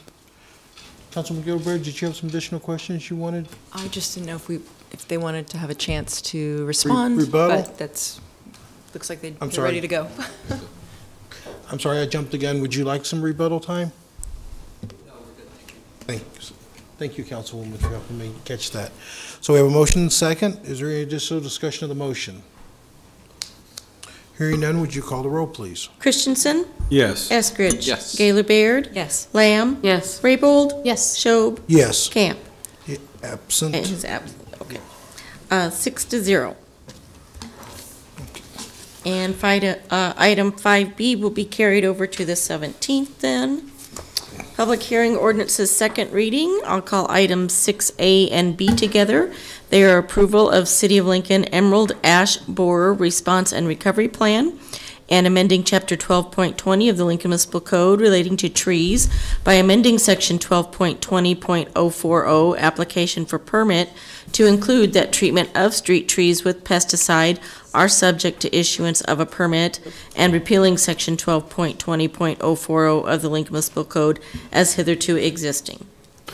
Good afternoon. My name is Lynn Johnson. I am the Director of the Parks and Recreation Department here in Lincoln, and I have a brief PowerPoint presentation that provides an overview of the draft Emerald Ash Borer Response and Recovery Plan. The code amendment that is proposed this afternoon is a related element. It sets up a permit process for the Adopt an Ash program that I will, or the proposed Adopt an Ash program that I'll describe a little bit later in this presentation. That's a hard name to say. Adopt an Ash? Yeah. It is. You got to be careful. You really do need to. I think as the City Council knows, because we've discussed emerald ash borer a number of times, is that emerald ash borer is an invasive insect that arrived in the United States in about 1992. It arrived in Upper Michigan, and it has gradually spread across the United States and actually into Canada. It's now in 35 states, including Nebraska. It was identified in Omaha in 2016, and in August of this year, it was identified in Lincoln. So we now know that emerald ash borer is in Lincoln. We anticipated that it probably would be. The significant thing about emerald ash borer is that it affects all varieties of ash trees. And to date, tens of millions of ash trees have died, and as a result of emerald ash borer, and the USDA anticipates that the number could approach 9 billion trees as emerald ash borer continues to make its way across the country. This is an example. This could very well be in Lincoln. This is in Toledo, Ohio. The one image is of a street, a residential street that's lined with ash street trees, and 3 years later, all of those ash trees are dead. And certainly that could happen here in Lincoln as well. The challenge with emerald ash borer and the challenge with ash trees is that as those trees die, they become brittle and they start to fall apart within a few years. So there's a real concern about potential impact on people's public safety and property safety in managing ash trees that are affected by emerald ash borer. It really is setting up a proactive management plan to avoid a lot of standing dead ash trees, and that's really what this plan is very much about. This is what's called the EAB, or the emerald ash borer death curve. What this indicates is that in about year 5, or pardon me, in about year 7 or 8, you get an exponential growth of the number of trees that are infected with emerald ash borer and that begin to die. By about year 5 from the time that emerald ash borer has been identified, about 50% of the untreated ash trees in the community will be dead. And within about 15 years, 100% of the, or nearly 100% of the untreated ash trees will be dead.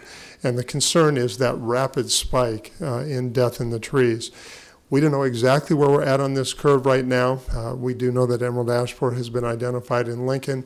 It's tough to find, and we very well could be in year 2 or 3 on this curve. As part of this effort, we had an inventory of all of the public trees in Lincoln completed. So now we know location and species of all of the trees along streets and in our parks and golf courses in Lincoln. We know that there's about 112,400 public trees in Lincoln. Of those, about 12% are ash trees, or just over 14,000 at that time, 14,145. You'll hear just a little bit later in this presentation that we've removed about 1,200 of those trees in the last 2 years. The goals of the Emerald Ash Borer Response and Recovery Plan is that we want to protect citizens and their property. We want to engage the community in response and recovery. We really need to have ownership of neighborhood residents and businesses and community organizations and individuals as we move through this plan, because we're going to be taking down large mature ash trees, and we, to be perfectly honest, are going to be changing the character of some neighborhoods in Lincoln. But as you heard, we don't have much choice. This is how we need to move through this. It's important that we preserve the tree canopy over time. We know that the tree canopy provides significant benefits in terms of shade and aesthetics and habitat value and stormwater management. So one of the things that we want to do as we're taking down ash trees is we want to replant replacement trees on a one-for-one basis. And so our planning and our cost estimating has all been based on the ability to replace ash trees on a one-for-one basis. And as part of that replanting effort, we want to make sure that we are diversifying the community tree population. You just saw that ash trees make up about 12% of the public tree population in Lincoln. The goal is that we should not have one species or one genus make up any more than about 10% of the public tree population, and that's really to avoid this kind of impact in the future. We know that there are ongoing waves of disease and insects that continue to move through tree populations. You've seen this bar chart before. This is applying the death curve to Lincoln's public tree population, and that you can see that by year 9 and year 10 that we would have over 3,000 ash trees dying a year.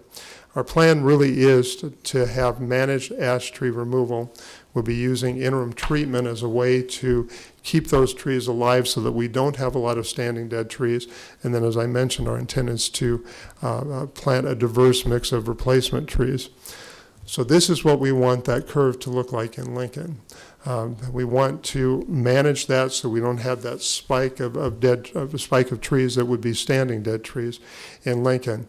And the strategy, we've done an analysis of what it costs city staff or city crews to remove trees, and we also have recent bids on what the private sector charges to remove trees. And we know that the break point today is at about 18 inches in caliper, 18 inches in diameter size. So the proposal is that city crews will be removing trees that are less than 18 inches and less in diameter and size, and we would be contracting with private contractors then to remove any larger trees. And the split between those is we have about 10,000 ash trees that are 18 inches and less in diameter, and about 4,000 trees that are larger than that. And you can see the way this works. The way we're proposing to work our way through this is start with smaller trees, work up to larger trees. We know that we're going to have some individual property owners, and we just worked with the South of Downtown neighborhood to remove some large ash trees in that neighborhood. So you can see that there's a little bit of contractual money identified in years 3 through 10 to pay for contractual removal of larger trees. And then as we get into years 11 through 15, those are the period when we are going to be removing the largest trees, and that we'd be contracting for essentially all of that work. So this really kind of summarizes the plan, that we'll have a community outreach and engagement effort. As I said, we need to engage the community in this process. We want to establish and adopt an ash tree program where neighborhood residents would have an opportunity to adopt the street tree near their home and voluntarily provide the funding to treat that tree on an ongoing basis. And once you start treating an ash tree, you really need to treat that through the rest of its useful life. And the code amendment to Chapter 1220 that is on the City Council's agenda today is intended to create a no-cost permit process for pesticide application to trees. We know that there's going to be a lot of ash wood coming down, and we want to treat that, we had a conversation last week, we want to treat that as a commodity and not a waste product. And so we want to develop a very robust and comprehensive process to make sure that we are utilizing as much of that ash wood as possible. An awful lot of it will end up being mulch. We've heard that in the range of 80 to 90% will most likely end up being mulch or could potentially be burned for energy. But about someplace between 10 and 20% could be cut for lumber and then could be used for a variety of building projects and furniture building and cabinet making and floors and that kind of thing.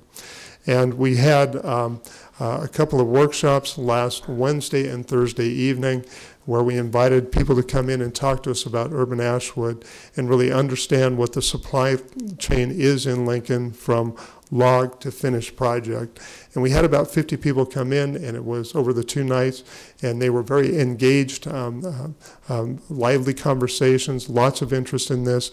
One of the things we heard very clearly is that there is an interest in establishing what would be an urban wood network. So a way for people to share information about if they're looking for ash logs or if they have lumber that they're trying to connect with people who use that lumber. And we want to work with the Nebraska Forest Service to establish a system for that happening. We know that, I should back up. The city has an ordinance that requires hazardous trees on private property to be removed so that they don't cause damage to adjoining properties. We anticipate that it's likely that there are going to be standing dead ash trees on private property as a result of emerald ash borer. And we know that the cost of removing trees is very, very expensive, and there may very well be some low-income property owners who can't afford that cost. And so we want to develop a strategy, a proactive strategy for helping those low-income property owners manage their trees over time. And we may actually find that it's cheaper to help them pay for treatment of their trees as opposed to pay for removal of those trees. But there's kind of a whole series of conversations and ideas that we need to talk through. We're also going to be planting an awful lot of young trees, and young trees need to be pruned about once every 5 years through their first 15 years of life. And so we have started developing, and we want to continue to develop, a citizen pruners program where volunteers would be involved in pruning young street trees from the ground with hand tools in a safe way to help get those trees establish the branching structure that we'd like for them to have over time.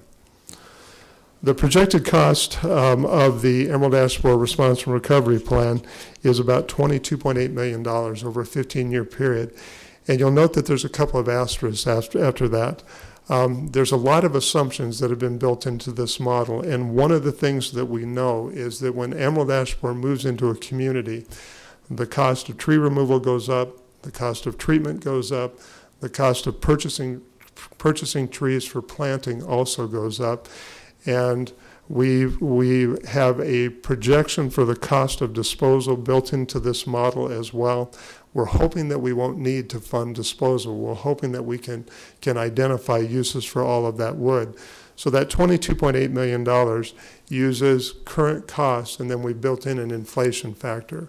So this is our best guess at this point, and 15 years from now, we'll know what this really cost, but this is our best guess right now. We would be working with private companies for large tree removal, for the interim treatment of ash trees, and for planting of replacement trees. And based on that $22.8 million cost projection for the overall project, we're looking at almost $12 million of that would be contracts with private companies in the community to engage in that work. So this is very much a public-private partnership, and we are going to be engaging the private sector in this process. I wanted to give you a little bit of a status report of where we're at. The City Council knows that $1.9 million was budgeted in the last biennium, $950,000 a year.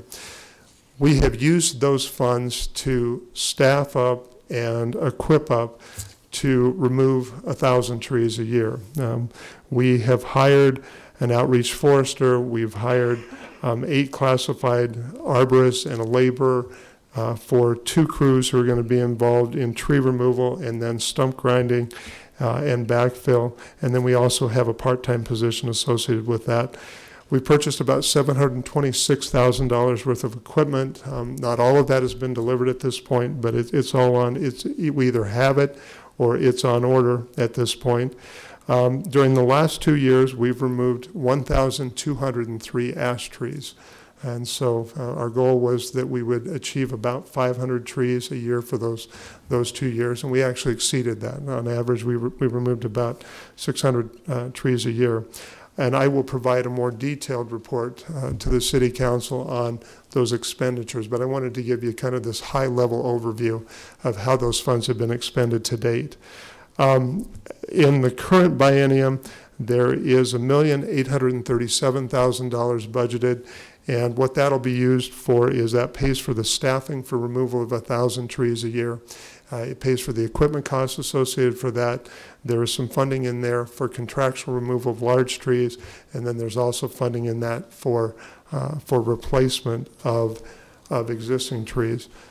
One of the things that I am excited about this plan, there's a number of things that I'm excited about with this plan, but one of those is that, as the City Council knows, that our street tree pruning cycle has extended significantly over the last several years.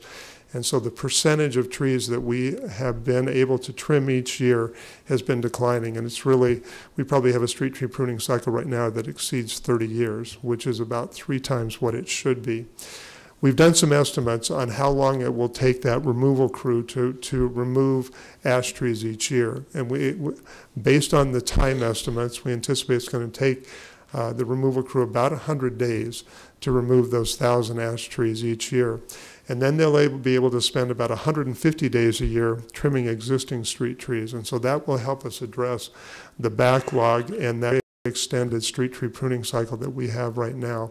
We think that we'll probably be able to reduce that street tree pruning cycle by at least 1/3 by kind of splitting the work of these crews between removal of ash trees and trimming of existing trees. I wanted to let you know that the Emerald Ash Borer Response and Recovery Plan was available for a 30-day period for comments by the public this spring. The Community Forestry Advisory Board conducted 2 public hearings, and they've recommended adoption of the plan in April. And actually, Eric North, who is the chair of the Community Forestry Advisory Board, is here this afternoon and is going to share a little bit of information about that process with you. And I know that was an awful lot of information, and I'd be happy to answer any questions that you might have. Questions from the council? Councilman Camp? Yes, Mr. Johnson, could you go back to that slide that had the bar graph of the next 15 or so years to do, either right there.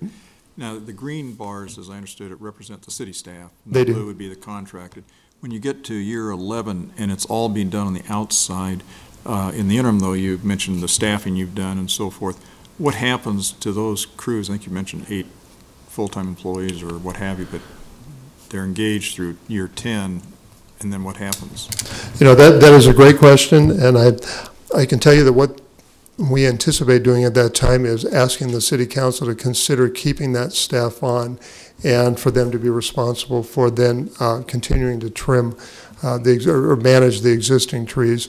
We know that we're adding about 1,000 street trees a year as new subdivisions are developed. So during that 10-year period, we're going to be adding about, if the trend continues as it has, about 10,000 new trees. And so my strong recommendation would be that the City Council and the Mayor consider keeping those crews in place and continuing to manage our existing tree resource at that time.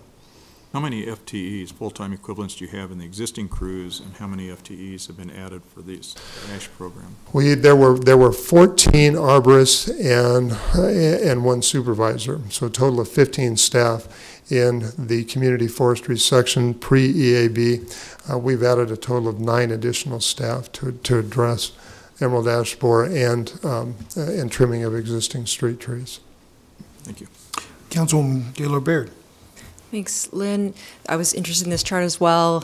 I assume that a big factor for how you've planned the removal and replacement is cost. Could you also talk about the public safety aspect of this? To what extent does this plan reflect taking down the trees that to fall over and that we This demonstrates the big concern that those bar charts or those lines that are above 1,000 trees a year, if we weren't proactively managing the tree population, those are the trees that would be standing dead trees.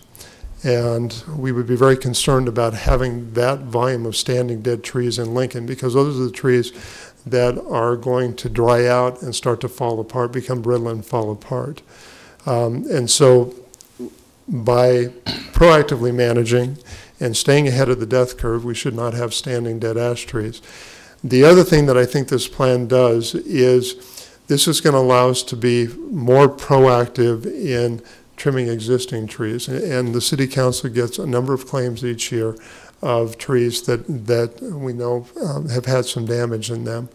And I think this will help us do a better job of hopefully keeping up with some of the routine pruning that would be desirable.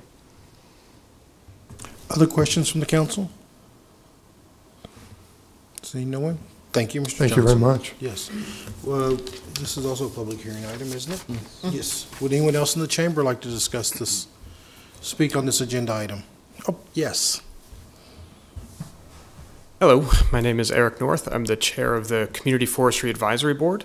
And as Lynn mentioned, we had several meetings about EAB and the EAB management plan for the board, where we looked at concerns from the community and tried to address those.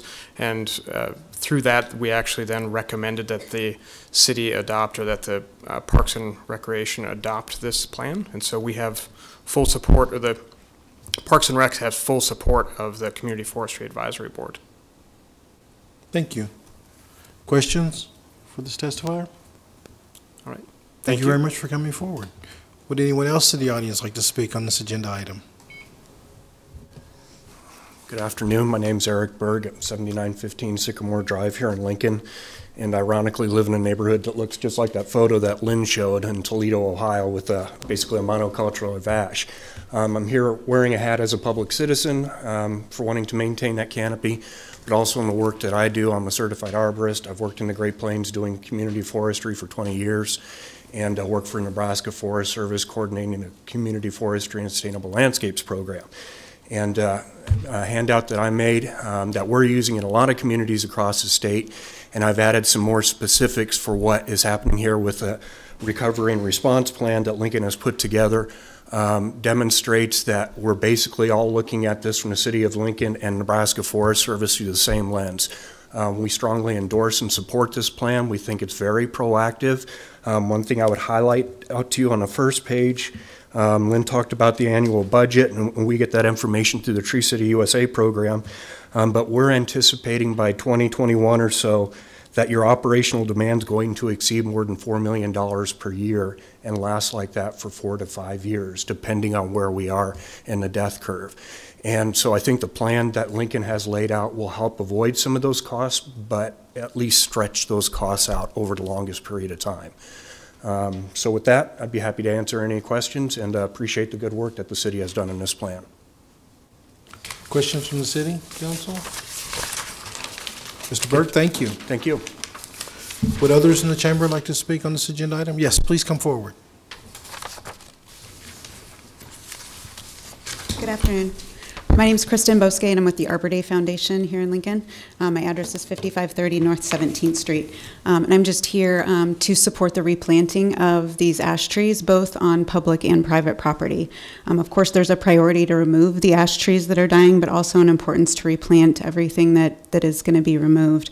There's 14,000 public ash trees, like Lynn talked about, and there's 3 for 1 of those trees on private property, so between 40,000 and 50,000 ash trees on private property, with lots of benefits associated with these trees, and those benefits are substantial.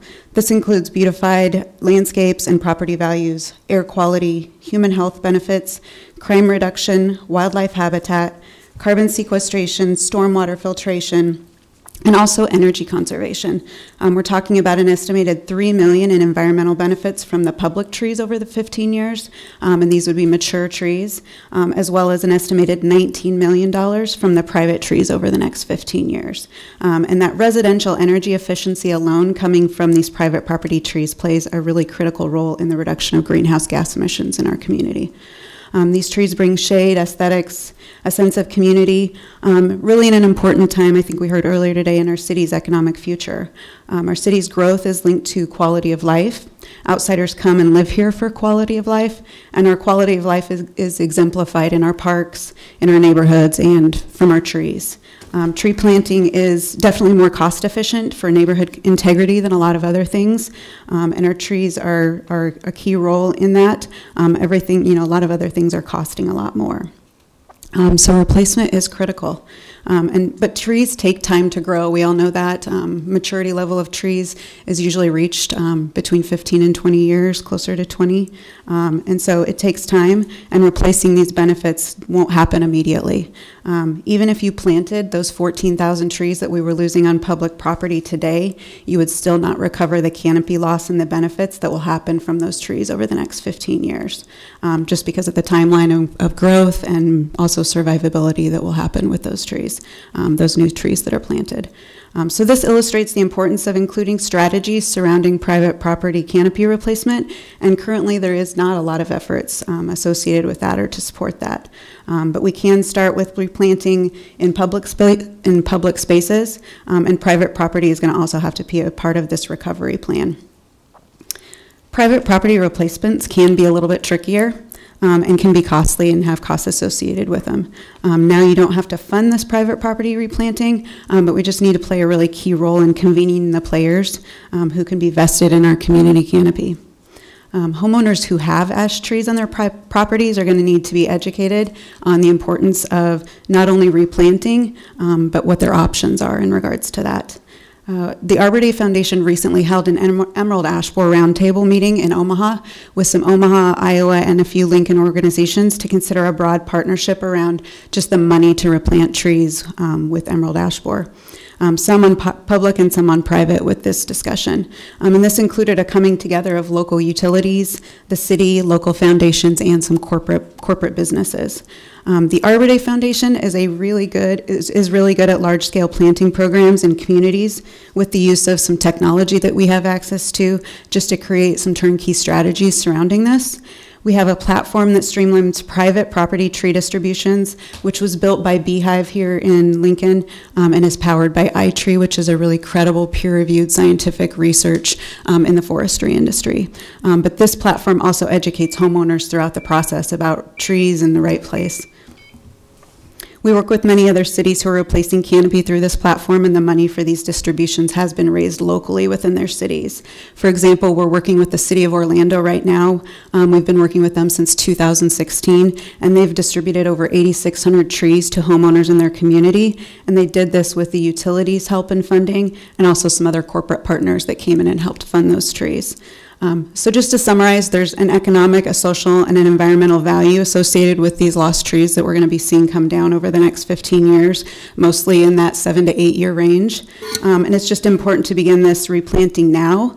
It's not an insurmountable problem as much as just we cannot delay it for it to be. So planting on both public and private space is definitely something that needs to be looked at. And then in addition, I'll just kind of repeat what Lynn said about diversity. It's also important in order to avoid future similar happenings with this, other insect and disease outbreaks. I agreed with his 5 to 10% per genus. So thank you. Thank you. Are there questions of the council? I'm sorry, I didn't catch your last name. Would you repeat? It's Bousquet, Bousquet. Thank you, and I appreciate your elaborating. It sounded as though you were saying we need to replace the ash trees with ash trees. Oh no, you did, sorry. Yeah, you wrapped that up in the end, saying we need more diversity. Is anyone else that would like to speak? Ask questions of this testifier. Well, thank you very much for coming forward. Thank you. Would anyone else in the audience like to speak on this agenda item? And yep.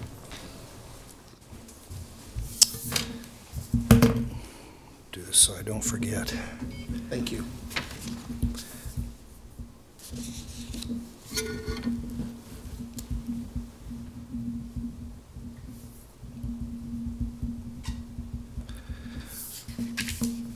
Good afternoon. I'm Bob Shively. I'm a private practice attorney in Lincoln. Our office is at 86 and Pioneers in Lincoln, and as a building owner, we're members of the Pioneer Greens Office Park Association. And I'm here to just speak very briefly about our experience in participating in the recovery, ash borer recovery and replacement plan. Pioneer Greens has an abundance of ash trees. It must have been a very popular tree in the early 2000s when our office park was developed. And I'm speaking as an immediate past president and board member of the association. And we had heard about the ash borer problem and promptly treated it like an ostrich and put our heads in the sand and hoped it was fiction and maybe wouldn't happen. And so we didn't do much about it other than start to worry. And we heard of the city's plan and invited the community outreach forester out to speak to a landscape committee that we had. And Lori Gruber came out and did that. And wow, I learned more about trees in an hour than I had my entire life. And so we invited her back to an evening board meeting we had a month or so later, and Lori came out and spoke and answered a lot of our questions. We then voted to participate in the plan, and within the next few months, the city did remove and replace 40 ash trees in the which are deemed to be public trees, but on the right-of-way next to our common areas, of which we have extensive common areas, and it went very well. They did a great job. We opted to go with replacement and removal rather than treatment. Partially, we don't have the big old trees, and so it was easier to do that, and it seemed like a good option. We also have a whole bunch of trees on our private grounds that, and as you would expect, we haven't done anything about those, so those trees have received a reprieve, kind of like the Thanksgiving turkey last week at the White House, but the city was also good about giving us some advice and ideas on how to create a plan to do this over years and hopefully take care of the roughly 40 ash trees that are still there. Just a couple of quick comments on the whole thing. First of all, I think the city did a competent and good job of the removing and replacing. It went very well. I can tell you that those trees would all still be there. We wouldn't have done anything at this point if not for the opportunity to participate in this plan, and so we're grateful for it, and it was in fact a big incentive to spur action. And then finally, I just wanted to comment on what a wonderful job that Lori Gruber did as an emissary, if you will, of the city. Anytime somebody can come out and be that knowledgeable, helpful, accommodating, and do such a wonderful job, you know, in the private sector when we have our contact with government, public servants and government employees. When you have a great experience, it's important that people know about that, and so she couldn't have done a better job with it. Any questions? Councilwoman Raybould. Mr. Shively, you mentioned, you know, this is a great idea to get the message out. So I can't remember, how did you first get engaged? Did someone approach you, or your neighborhood association said, hey, we better look into this? Or we have at Pioneer Greens, there's an office park association, a homeowners association, and a townhome association. They're all kind of loosely organized together, and we interact a little bit with each other at our various board meetings. And it was either the homeowners or the townhome, I think it was the townhome owners president, who told us about it and said, hey, we have met with the city, and it was really informative and really interesting, and it sounds like a great opportunity. And so we were skeptical at first, because the first thought was, what's it going to cost us? And he convinced us that it was a pretty good deal. So then we he got Lori's contact information, I think, through that gentleman. Thank you. Other questions from the council? Thank you. Thank you, Mr. Shively. Hello, Pat Anderson Cifuentes, 1500 South 11th Street. And I'm speaking on behalf of NeighborWorks Lincoln, because through NeighborWorks and through my work with NeighborWorks for the last 10 years, I work a lot with the older neighborhoods, as you know, especially around the core. And oftentimes, actually I do have a testimony for you too.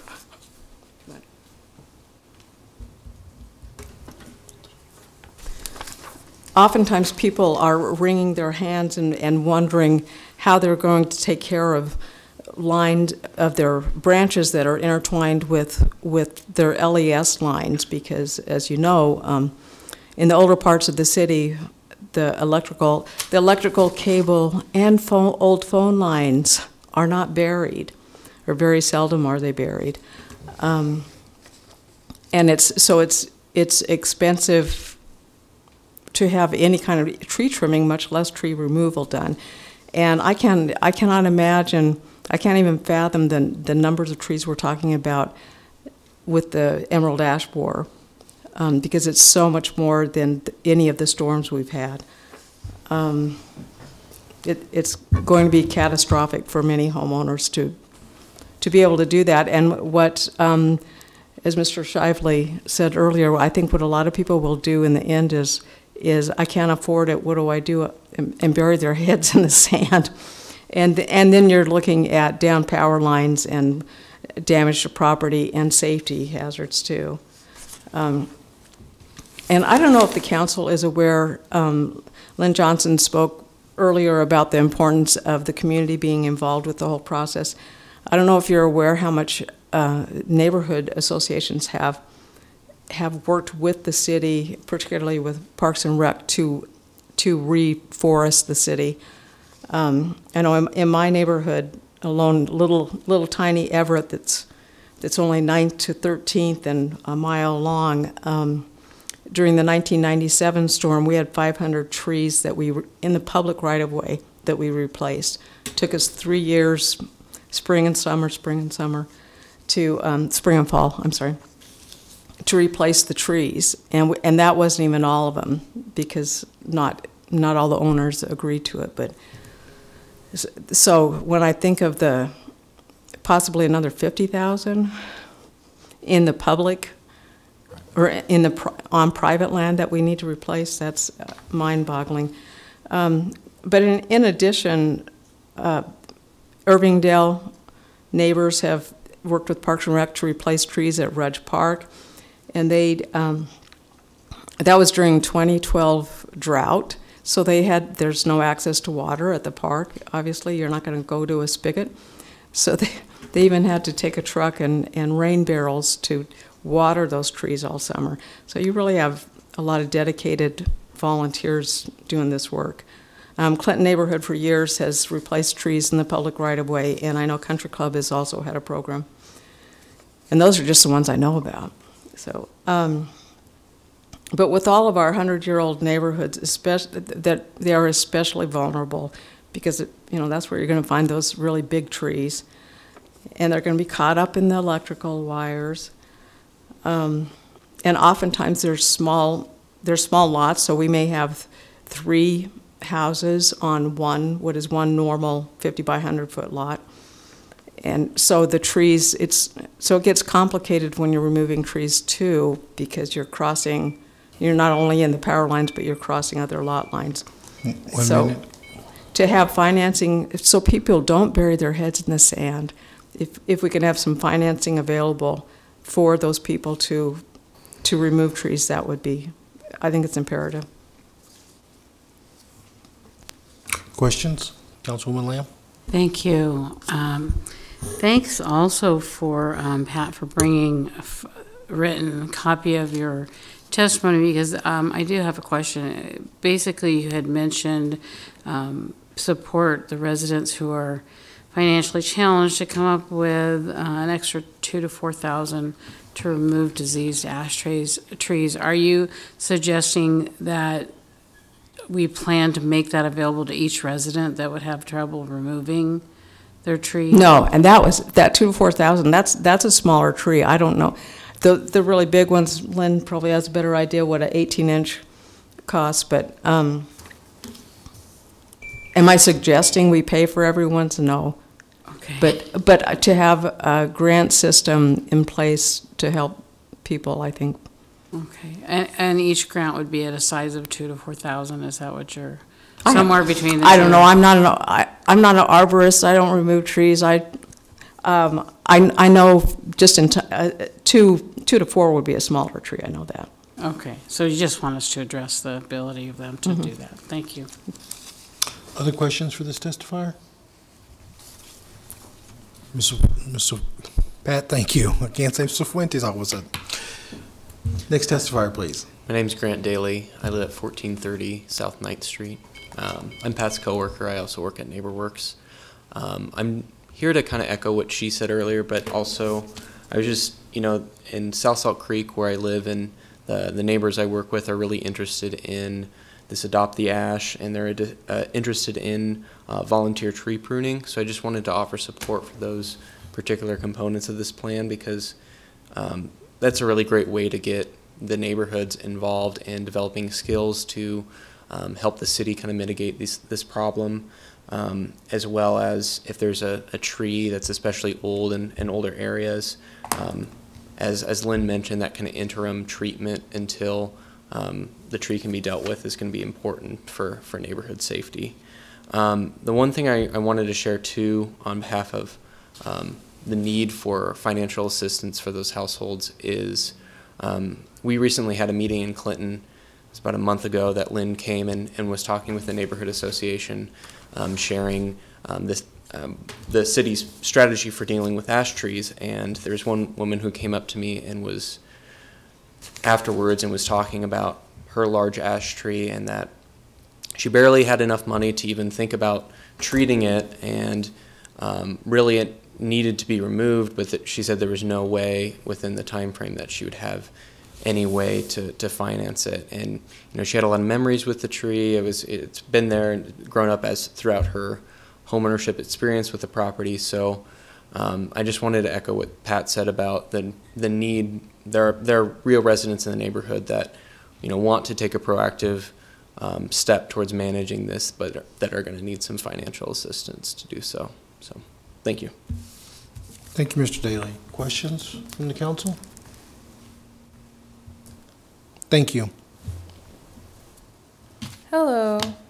Good evening. Welcome. It's been a while. I forgot exactly how to introduce myself, but I'm Jewel. I live at 1201 East Street, apartment 3. Obviously, I'm more or less in support of the plan, just because I think that there does need to be something done about the mass amount of trees that we're losing. There's quite a bit in general. I obviously echo what both Pat and Grant said about subsidizing or helping lower income residents remove their trees, especially if they're interconnected within power lines and so forth, because that just is a whole nother problem. But speaking of the way that things are interconnected, and especially in terms of utilization, I think that while this plan is awesome, I think it still is extremely important to continue looking at different ways in which we can utilize trees and where these trees can be used in cross-sector relationships. So how can someone utilize some of these trees in regards to placemaking, and how does that relate to urban development and what WIN is doing in the near south area? I also think that maybe even the ways in which we remove the tree, to standardize the removal process so that we are maximizing the amount of material that we get from the tree, would also be really good. And so, like I said, I'm totally in support of the plan, but I do just want to reiterate that it does, I think there will be extra strategy needed to ensure that we are able to utilize the tree, all the trees that we lose in our best interest for the residents here. That's all. Thank you. Questions? Thank you, Jewel. Is there anyone else in the chamber that would like to speak on this agenda item? I think we are ready for the next. All right. I have a question for Lynn. Yes, Councilwoman Raybold. Lynn, I'm sorry, thank you. It seems like you've had a tremendous amount of outreach to a lot of neighborhood associations already. Can you tell us what other outreach efforts your department or the city is doing with other neighborhood associations, or have you already run through all the neighborhood associations in your great presentation? We have not reached out to all the neighborhoods associations yet. There's been a lot of publicity in the newspaper and a lot of word of mouth that's been taking place. We've met with the Mayor's Neighborhood Roundtable a couple of times, and I would tell you that at this point we're booked through probably about 2020 in terms of neighborhoods that we're working with and are voluntarily working with us to take down their trees. This is going better than we anticipated, that we were obviously very concerned that neighborhoods would have concerns about losing their trees. I do think what's important about this is that replacement aspect, and we've heard that from neighborhoods, that the fact that the city is offering replacement trees has made the blow of taking the trees down certainly less. We do want to continue, we need to continue that outreach and education effort. We want to continue to build the website that the department has as a resource for emerald ash borer response in the community. So the more that we can get the word out, the better. And I would tell you that we get calls every day from neighborhood residents who are interested in this topic. Thank you, Councilwoman Raybould, for reminding me about the rebuttal. And Councilwoman Gaylord-Baird would like to ask a question. We've just been hearing tons of testimony about the plan, but there's also the associated item that I believe our clerk called along with this regarding a code change that has to do with the permit process for treating street trees. Could you just briefly tell us what steps the department is taking to ensure that that permit process is efficient and easy for residents? And also, is this in response to some of the concerns we've heard, I think, from people who want to see those pesticides not leach into other parts of the surrounding environment? Great question, and yeah, I'd be happy to talk about this. Yeah, the proposed code amendment is directly related to the proposed Adopt an Ash program. We anticipate and we know that there are community residents who are going to want to treat the street tree in front of their home on an ongoing basis. And we want to set up a system to allow them to do that, to provide good guidance about how they do that, and to make sure that we are tracking which trees are being treated so that we don't accidentally take one of those trees down. We are in the process right now, and we're going to be working with Carson and Company Global to help develop what that system looks like. We want to have it be as simple as possible, to make it as seamless as possible. We envision that we will have a list of licensed arborists who also have pesticide applicators licenses who can do this work, so that if somebody's trying to identify or wants to get bids from contractors to have this work done. Right now, we envision that we would be inspecting each one of these trees that we get a request from. That I think we need to talk through, because that may be where there's a time bind in terms of the time of getting an inspector out to take a look at those trees. We plan to have this program up and operational by spring. The best time to treat for emerald ash borer is in May and June, as the trees are really taking up a lot of nutrients and moisture into the trees in the spring. And we're going to be working on developing an outreach, communication outreach strategy. And thank you very much. We need, as you indicated, we need to make this as simple and as straightforward and as timely as possible. We've got some details to work through to make that happen. Thank you. I understand. Thank you. Other questions for this testifier? Mr. Johnson, thank you very much. Thank you. Okay, where are we on our agenda? Ready to go on to item 6C? 6C, thank you. All right, item 6C is amending the Lincoln Municipal Code to redesignate the Public Works and Utilities Department as the Transportation and Utilities Department, and the Public Works Director as the Transportation and Utilities Director.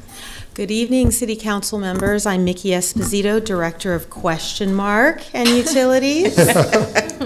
So this is really in your court now. This is us formalizing that name change, and as you know, I've explained again and again, this is about community alignment and making sure that we're articulating clearly to the community what it is we do so that they know who to call when something's broken.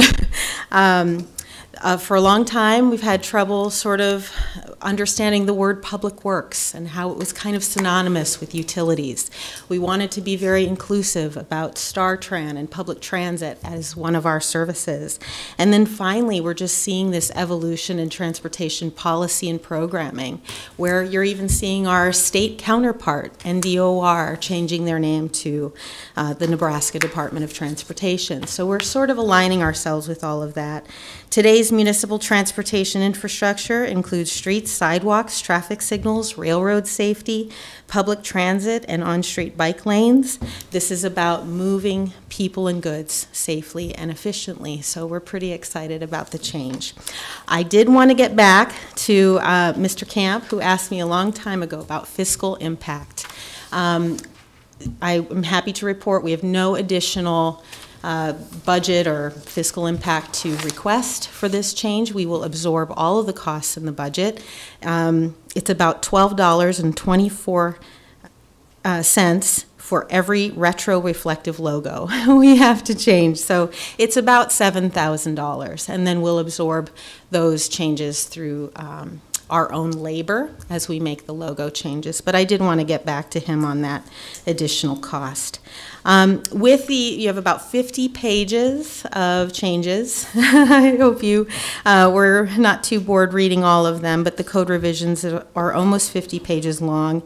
But there is an exception on page 46, section 53, lines 20 through 22. That portion of chapter 26 has to go to the Planning Commission, and we sort of overlooked that. So we're going to accept that out, take those portions to the Planning Commission, and bring that back to you in a few weeks. Any questions? Councilman Christensen. Well, considering we want to name this so people understand it, I was thinking, everything you do has to do with the well-being of our citizens. You move people around, you want to do it safely. You bring people water, you want it to be safe water. You take away the effluent from our homes to keep it safe. And so I thought maybe we could rename it the Safety, Transportation, and Utilities Department. Do you have an acronym you for that? You could be the stud director. Woo, I like it. Thank you. Quality of Life Department, that'd be okay with me. That's not a good thing. Other questions from the council? Thank you very much. I appreciate your support. Thank you very much, Ms. Thank you. Espinel. Would anyone in the audience like to speak on this agenda item? Seeing no one coming forward, let's go with our next. All right, that concludes our public hearing. We can move into the voting session. Ordinance's third reading, item 7A, approving a conservation easement agreement among the City of Lincoln, Lower Platte, South NRD, and NEBCO to preserve the easement area generally north of McCormick Drive between North 56th and North 70th, consisting of approximately 113.76 acres, introduced by Raybold. So moved. Second. You have a motion by Councilwoman Raybold and a second by Councilman Eskridge. Discussion? Would you call the roll, please? Christensen? Yes. Eskridge? Yes. Gaylor Baird? Yes. Lamb? Yes. Raybold? Yes. Schob? Yes. Camp? Yes. Motion carried, 7-0. Item 7B, annexation 17010, annexing approximately 211 acres of property generally located at North 56th and Fletcher Avenue, introduced by Camp. So moved. Second. I have a motion by Councilman Camp and a second by Councilman Eskridge. Discussion? Would you call the roll, please? Christensen? Yes. Eskridge? Yes. Gaylor Baird? Yes. Lamb? Yes. Raybold? Yes. Schob? Yes. Camp? Yes. Motion carried, 7-0. Item 7C, change of zone 18029, application of TDC JDC LLC from R2 residential from R2 residential to O2 suburban office on property generally located at 4740 F Street, introduced by Raybold. So moved. Second. I have a motion by Councilwoman Raybold and a second by Councilman Eskridge. Discussion of the motion? Would you call the roll, please? Christensen? Yes. Eskridge? Yes. Gaylor Baird? Yes. Lamb? Yes. Raybold? Yes. Schob? Yes. Camp? Yes. Motion carried, 7-0. Our resolutions on first reading are items 8A through F. Ordinances first reading are items 9A through K. Our pending list are items 11A through D. Liquor license. Mr. Chair. I'm going to ask you to hold on there for just a second. The young man who came in a little bit late might be for our liquor resolution that we postponed. Would you come forward, sir? I thought it was at 5:30, that's what it says. I'm sorry, that's my mistake. Give us a second to get yourself. We need to have a motion to reopen the public I move hearing. reopen public hearing on liquor resolutions. Motion by, okay, we got that covered. Who seconded that? I'm Thank you, thought so. All right, so Christensen, Yes. Eskridge? Yes. Gaylor Baird? Yes. Lamb? Yes. Raybold? Yes. Schob? Yes. Camp? Yes. Motion carried 7-0. Now we can reopen the public hearing. Okay, she's going to read the agenda items, swear you in, and then we'll ask some questions. Sounds good. Okay. Just give us a moment. This is the manager application of South 48th Street Bistro for Class I at 5555 South 48th Street, Suite 5571, and the related manager application. Do you solemnly swear or affirm the testimony you're about to give is the truth as you verily believe it to be? Yes, I do. Thank you. Just state your name and address. My name is Besmir Joka, and the address is 250 North 48th Street, Omaha, Nebraska 68104. Great. Good evening, Mr. Joka. Tell us a little bit about your application. Why are you applying today? We're applying because we took over a lease on South 48th Street, used to be Hickory Road Barbecue, and our idea is to turn that into a French/Italian restaurant. I'm currently the owner of Flores Italian Restaurant and Grill. I don't know if you folks are familiar with it. 14th Street. Yes. And that place opened up, and I had been looking for another location, which is not going to be the exact same as Flores, but is going to have sort of same nuances. It's going to be a little bit more casual, and found the right place, so decided to take the lease, and that's why I'm applying for the liquor license. Thank you very much. Questions from the council? When do you open? We're planning on opening on January 1st. We got everything ready. We got the appliances and the furniture, so we're just waiting on the liquor license. Other questions from the council? Thank you very much. You can return to your seat. We'll take a quick vote, I think, on this one, and then we'll move on. Thank you very much. Seeing no one else testify, I'd move approval of these two items. Second. We have a motion by Councilman Camp, and second by Councilman Eskridge. Discussion? When you're prepared, would you call the roll, please? Christensen? Yes. Eskridge? Yes. Gaylor Baird? Yes. Lamb? Yes. Raybold? Yes. Schob? Yes. Camp? Yes. Motion carried 7-0. Now we, And now, yes, have a motion by Councilman Camp for adjournment. Can I get a second? Second. Second by Councilman Christensen. Would you call the roll, please? Christensen? Yes. Eskridge? Yes. Gaylor Baird? Yes. Lamb? Yes. Raybold? Yes. Schob? Yes. Camp? Yes. Motion carried 7-0. We are adjourned.